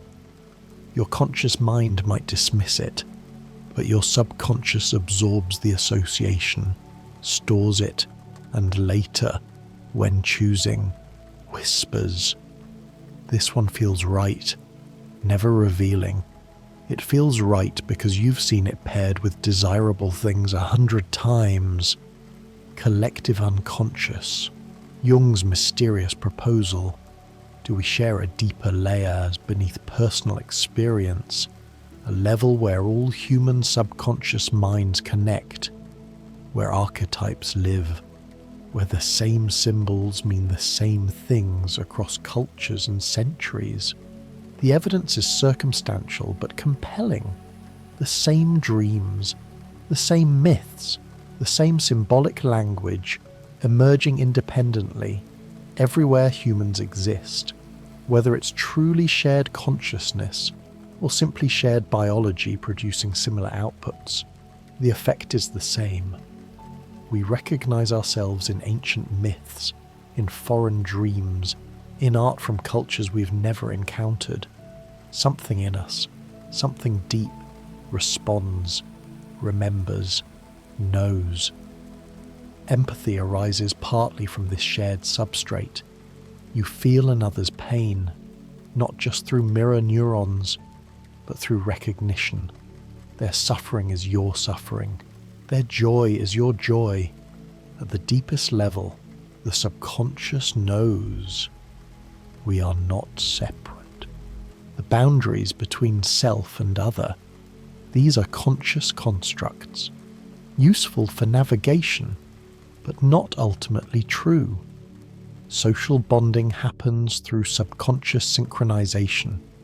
Friends walking together, their steps match, their gestures mirror, their speech patterns converge.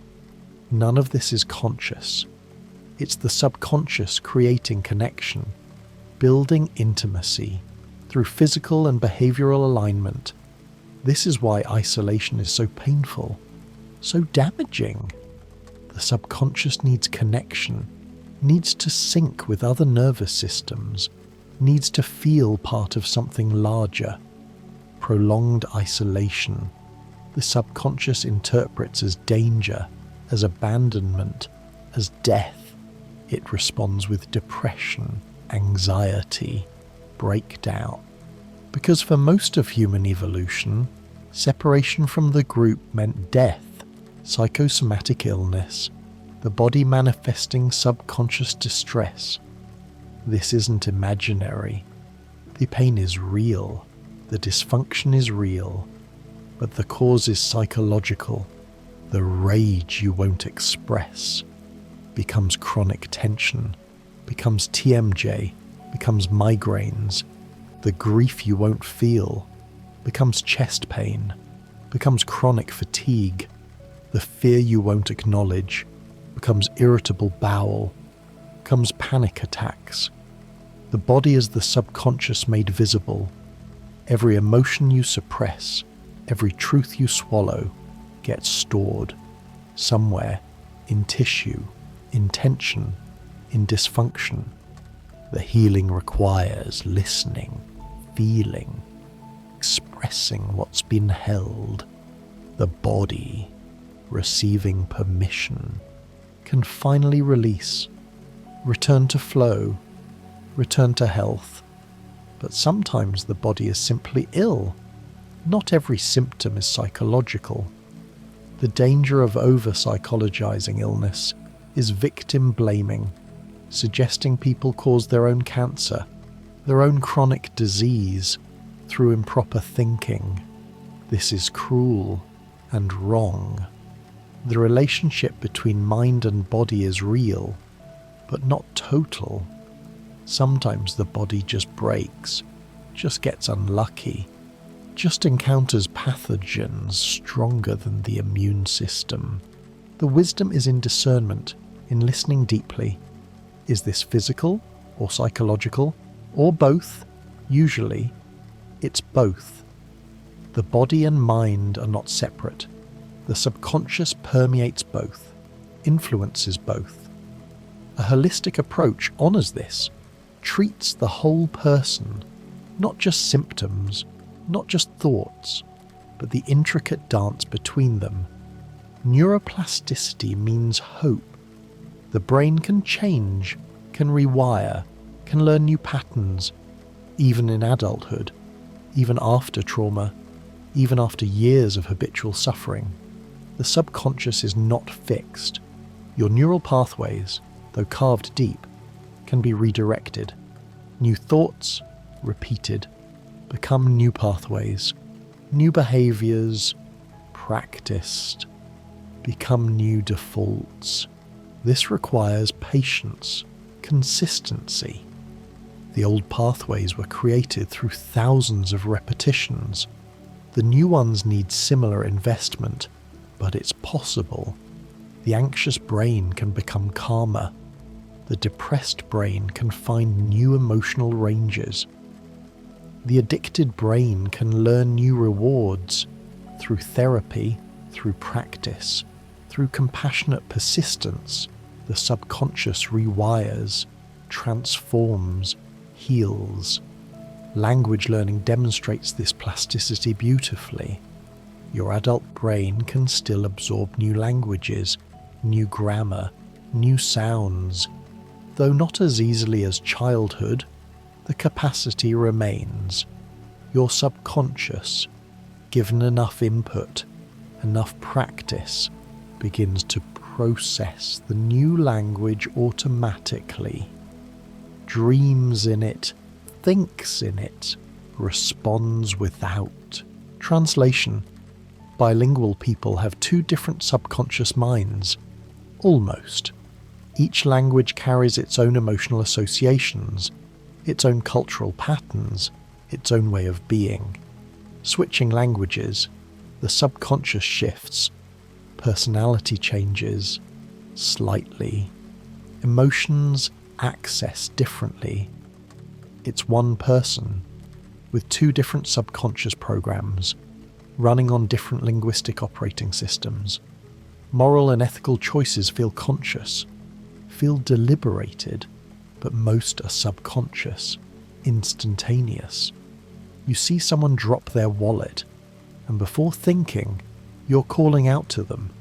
You witness injustice, and anger rises before you've analysed the situation. The subconscious, trained by family, by culture, by personal experience, has developed moral intuitions, automatic responses to ethical situations. This is why moral arguments rarely change minds. You're arguing with someone's conscious reasoning, but their position comes from subconscious foundations, laid in childhood, reinforced through community, connected to identity. To change moral intuitions requires changing the subconscious, which happens through experience, through relationship, through gradual exposure to different perspectives, not through debate, flow states, and peak performance. These happen when subconscious competence is unleashed. The athlete doesn't think about each movement. The musician doesn't think about each note. Thinking would be too slow, would disrupt the flow.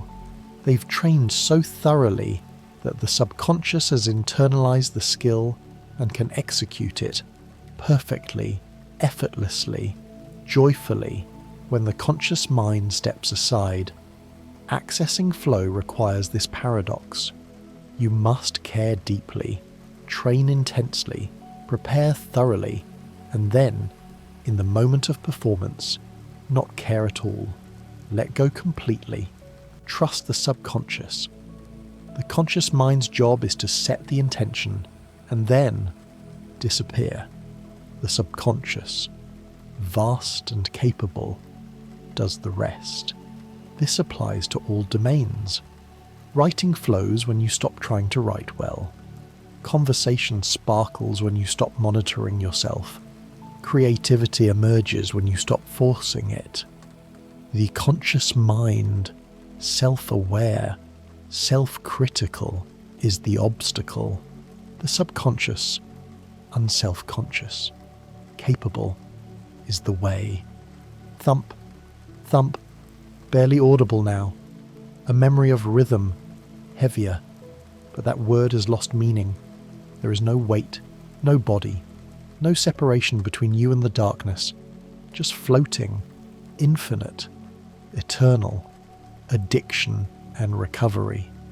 The subconscious learns that the substance equals relief, equals pleasure, equals survival. The neural pathway from trigger to craving to use becomes a superhighway, travelled thousands of times, automatic, unstoppable. The conscious decision to quit, though necessary, is not sufficient, because the subconscious, operating faster, stronger, deeper, initiates the behaviour before conscious control can intervene. Recovery requires building new pathways, new responses to old triggers. This takes time, repetition, support. The craving arises, you notice it, you breathe, you choose differently. Each time you do this, the new pathway strengthens. Each time you use, the old pathway reinforces. It's a long game, a patient game, but winnable. The subconscious needs to learn. The substance is not necessary. Safety exists without it. Pleasure exists elsewhere. Life is manageable, bearable, even good, without chemical escape. This learning happens through experience, through feeling the feelings you've been avoiding, through building a life worth being present for. Slowly, the subconscious updates, releases its grip, allows new possibilities, non-verbal cues. You're reading them constantly, subconsciously. The person leaning away, you feel rejected. The person leaning in, you feel desired. Neither gesture was conscious, neither response was conscious. Two subconscious minds communicating beneath the words, beneath awareness, creating the real conversation. Most communication happens this way. Studies suggest 7% is verbal, the rest, tone, facial expression, posture, gesture, proximity, pacing, all processed subconsciously, all influencing how the words are received. You can say, "I'm fine," while your body screams, "I'm not." Everyone's subconscious hears the body, not the words. This is why text communication is so prone to misunderstanding. You're missing 93% of the signal. The subconscious, starved for context, fills in the gaps and often fills them incorrectly, projects emotion that wasn't there, misses emotion that was. The words alone are not enough for the subconscious to accurately decode meaning. Consumer choices and branding, you believe you choose rationally, but studies show you choose based on feeling, on association, on subconscious preference. The brand you trust, often the one you've seen most. The product you prefer, often the one packaged to trigger positive subconscious associations. The choice you make, predicted by subconscious processing before you consciously decide. Marketing exploits this. Colours, shapes, sounds, words, all chosen to trigger subconscious responses. Luxury brands use gold, black, serif fonts to trigger associations of quality, tradition, exclusivity. Eco-friendly brands use green, natural imagery to trigger associations of health, purity, responsibility. Your conscious mind might see through it, but your subconscious, absorbing the signals, responds anyway. Religious experiences and spirituality, these often involve altered subconscious states, in deep prayer, in meditation, in ritual, in ceremony. The default mode network quiets.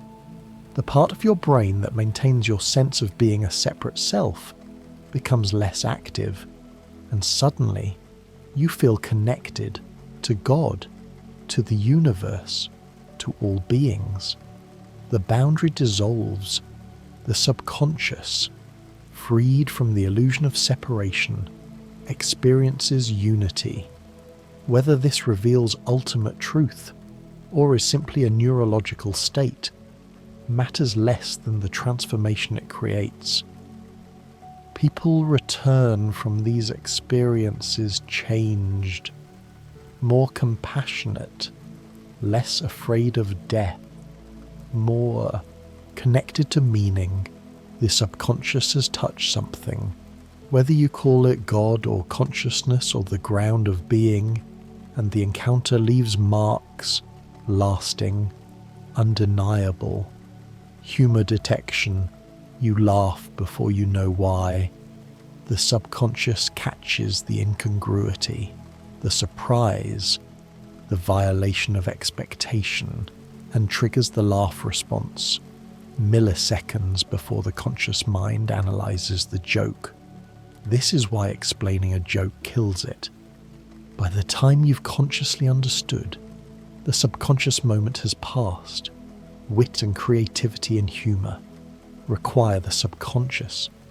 The perfect comeback arrives without thought. The conscious mind is too slow. By the time you've consciously crafted something clever, the moment has passed. Truly funny. People have learned to trust the subconscious, to speak what arises without censoring, without analysing, letting the associative network beneath consciousness do its rapid, unpredictable, delightful work. Chronic stress rewires the subconscious toward vigilance. The body learns to stay ready, muscles tight, cortisol elevated, nervous system on high alert, always. This was meant to be temporary, a response to acute danger. But modern life, with its constant demands, its financial pressures, its social stresses, triggers this response continuously. The subconscious, designed for occasional threat, gets stuck in emergency mode. Healing requires teaching the subconscious it's safe to rest through practices like yoga, meditation, Breathwork, spending time in nature, you send signals. We're safe. You can relax. The body, skeptical at first, begins to believe. The nervous system slowly recalibrates. Healing is possible, but requires conscious intervention, consistent practice, patience with the subconscious's reluctance to change. Sleepwalking and somnambulism, the subconscious operating the body without consciousness. The person's eyes are open. They navigate complex environments, sometimes complete tasks. But no one is home, just the subconscious, running motor programs, following some internal script, memory of routine. The conscious mind, offline, dreaming, unaware the body is moving through space. This reveals how much the subconscious can do alone, walking, opening doors, avoiding obstacles, all without conscious input. The skills you've practiced into automation live in the subconscious, available even when consciousness is absent. It's both impressive and unsettling. How much of waking life is similarly automated? You present, but the subconscious driving. Artistic inspiration from the subconscious. The painting appears complete in a dream. The melody arrives, perfect, in the shower. The poem writes itself faster than you can type. These are gifts from the deep mind, the subconscious, absorbing influences, combining patterns, generating novelty, offers up its creations.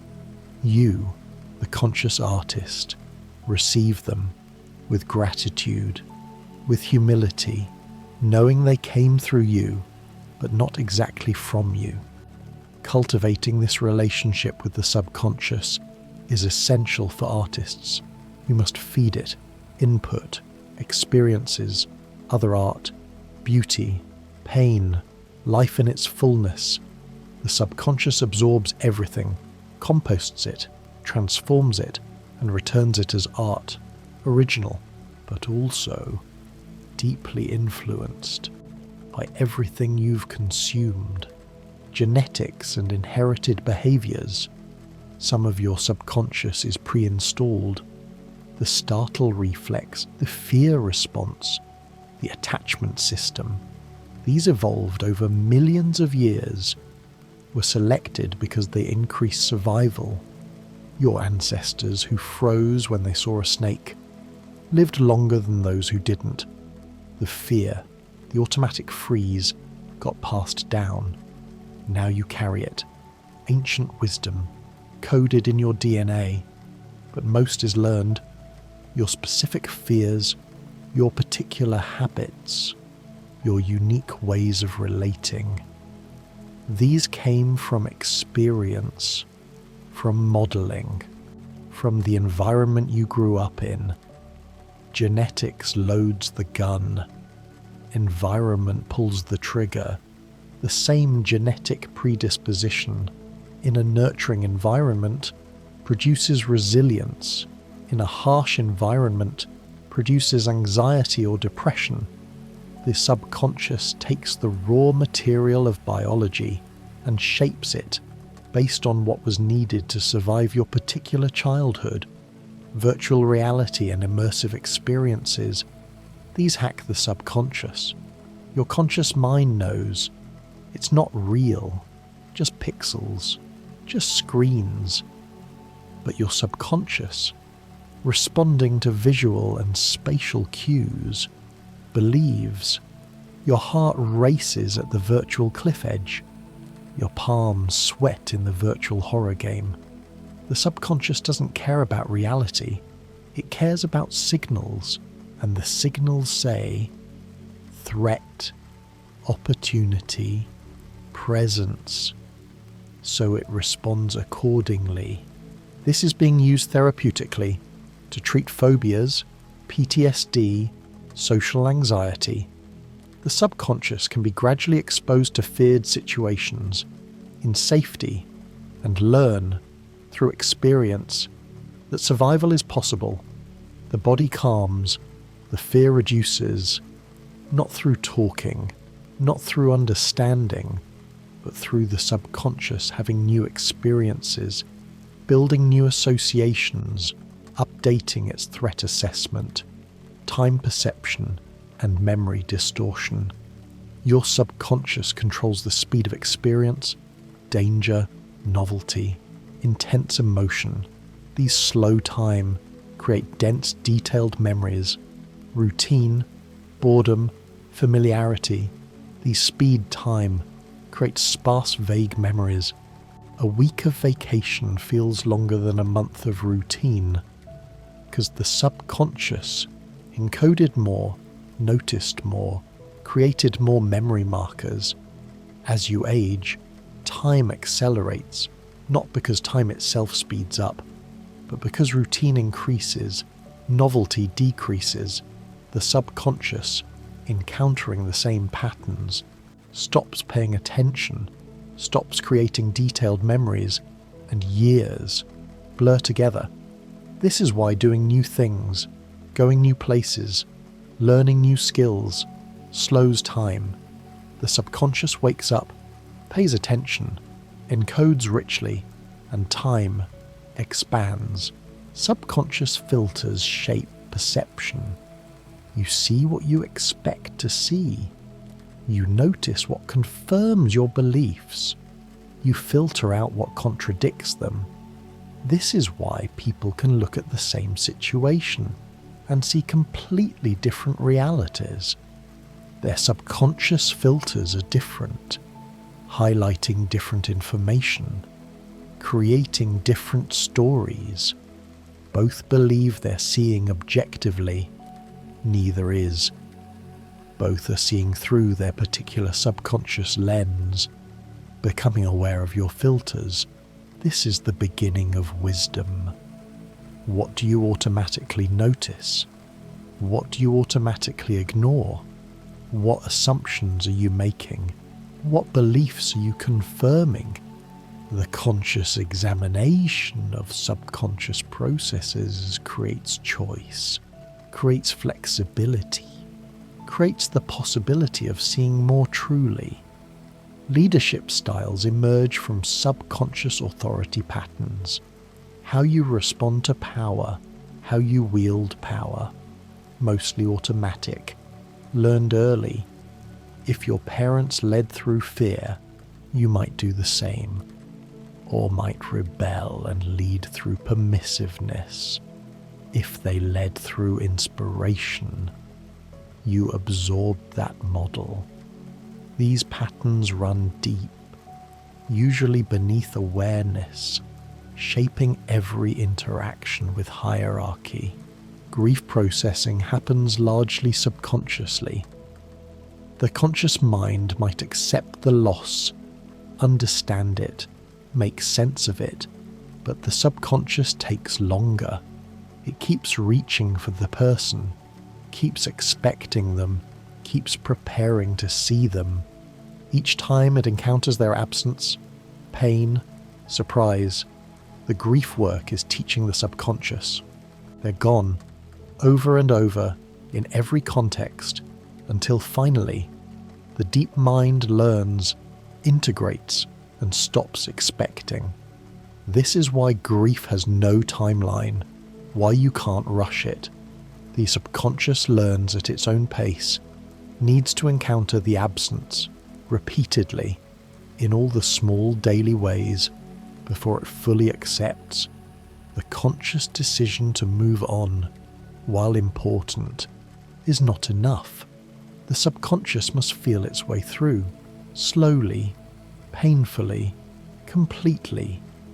Placebo and nocebo effects, the subconscious creating reality from expectation.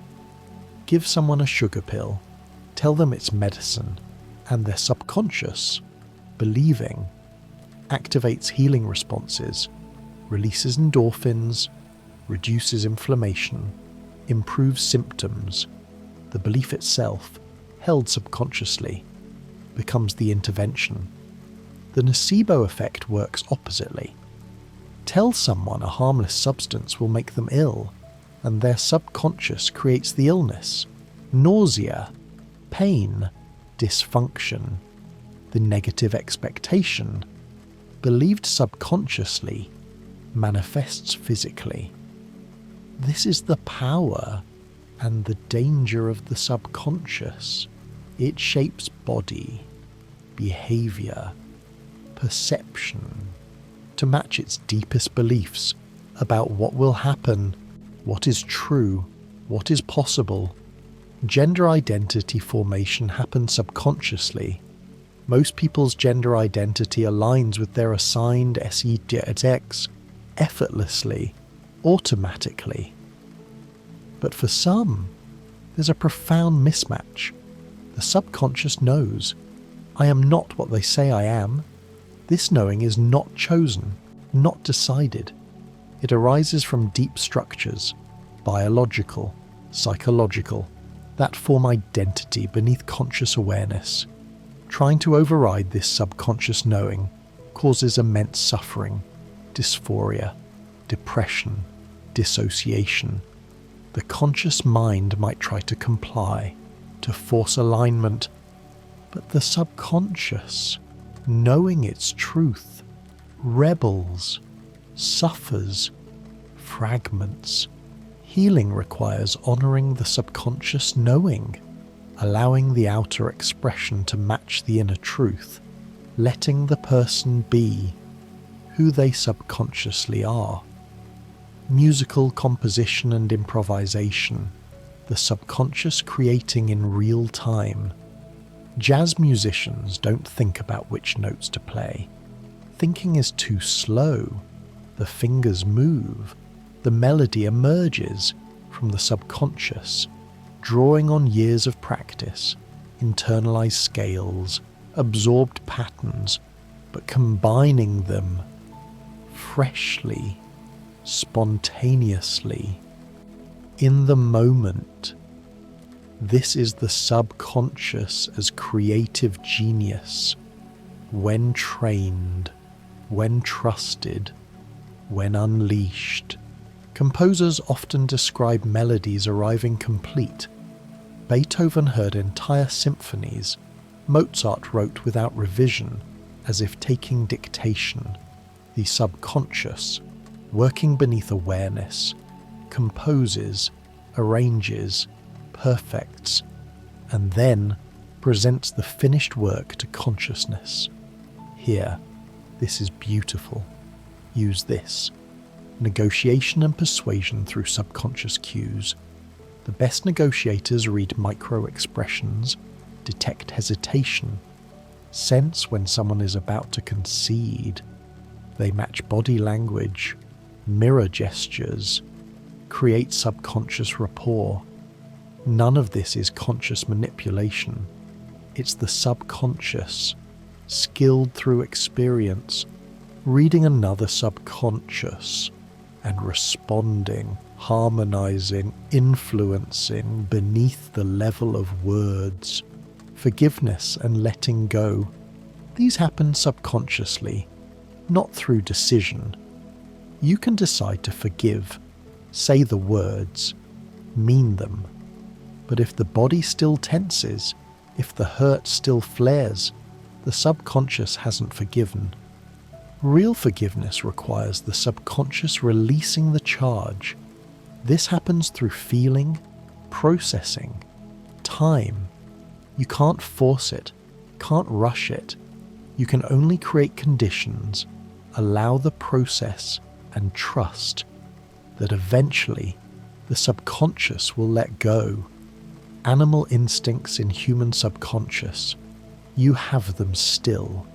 The hair standing up on your neck when danger is near, the instant attraction to certain faces, certain bodies, the territorial feelings about your space, your belongings.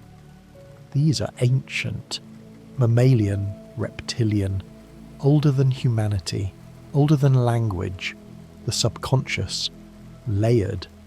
contains all of evolutionary history and responds, sometimes, with drives, urges, reactions that don't make sense in modern context, but made perfect sense on the savannah, in the forest, when survival was never guaranteed. Resistance to change. The subconscious prefers the known, even when the known is painful. Change means uncertainty, unpredictability, threat. The subconscious whispers, stay here, stay safe. Even growth, even improvement triggers this resistance, because the subconscious doesn't value growth. It values survival, and survival, historically, meant staying with the familiar, the proven, the safe. Overcoming this requires consciousness, noticing the resistance, acknowledging it. Thank you for trying to protect me, and then choosing the change anyway. Small steps, proving to the subconscious, through experience, that change can be safe, can be good. Gradually, the subconscious's grip loosens, its resistance softens, new becomes possible. The shadow self and rejected aspects, everything you disowned, still exists in the subconscious. If you pride yourself on being kind, your cruelty lives in shadow. If you identify as strong, your vulnerability hides. If you see yourself as rational, your wild emotion waits. These rejected parts don't disappear. They emerge in dreams, in projections, in the qualities you hate most in others. Integration requires acknowledging. These two are me, not acting on every impulse, but recognizing I contain multitudes. I am not only good, not only strong, not only rational. I am complex, contradictory, human. The shadow, welcomed, loses its power. The energy spent repressing becomes available for living. Subconscious timing, why ideas arrive suddenly. The subconscious has been working beneath awareness, making connections, testing possibilities. And when the solution crystallizes, it presents it to consciousness, suddenly, completely, as if from nowhere. But it came from somewhere, from the patient processing, the incubation, the subconscious work that never stops.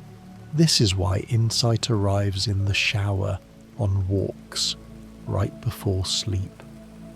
The conscious mind has finally relaxed, stopped trying, and the subconscious, freed, delivers what it's been preparing. Gut feelings and the enteric nervous system, the neurons in your gut communicating with your brain, generating feelings, wordless knowing. Your stomach knows before your head that something is wrong, that someone is trustworthy, that this decision is right. This is real neurology, not mysticism. The gut-brain axis, constantly conversing, processing information emotionally, intuitively, subconsciously. Trust the gut. It has access to data, to patterns, to evolutionary wisdom that the conscious mind cannot articulate. When the gut and the head disagree, the gut is often right because it's reading cues, detecting patterns that consciousness is too slow, too rational, too filtered to notice. Subconscious mirroring in close relationships. You become like those you love, not intentionally, but automatically. Your subconscious absorbs their rhythms, their expressions, their beliefs, their nervous system patterns. After years together, couples finish each other's sentences, make the same facial expressions, share the same assumptions. The boundaries between blur. two subconscious minds interweaving, becoming almost one. Deja vu and pattern recognition, the feeling of having lived this moment before, likely the subconscious recognizing patterns, this configuration of light, space, emotion, matches something from before. The subconscious says, I know this, but the match was made beneath awareness, so you feel recognition without specific memory, the eerie sense of repetition, of predestination, of the already known. Hidden expectations shape reality. What you subconsciously expect, you unconsciously create. Self-fulfilling prophecies.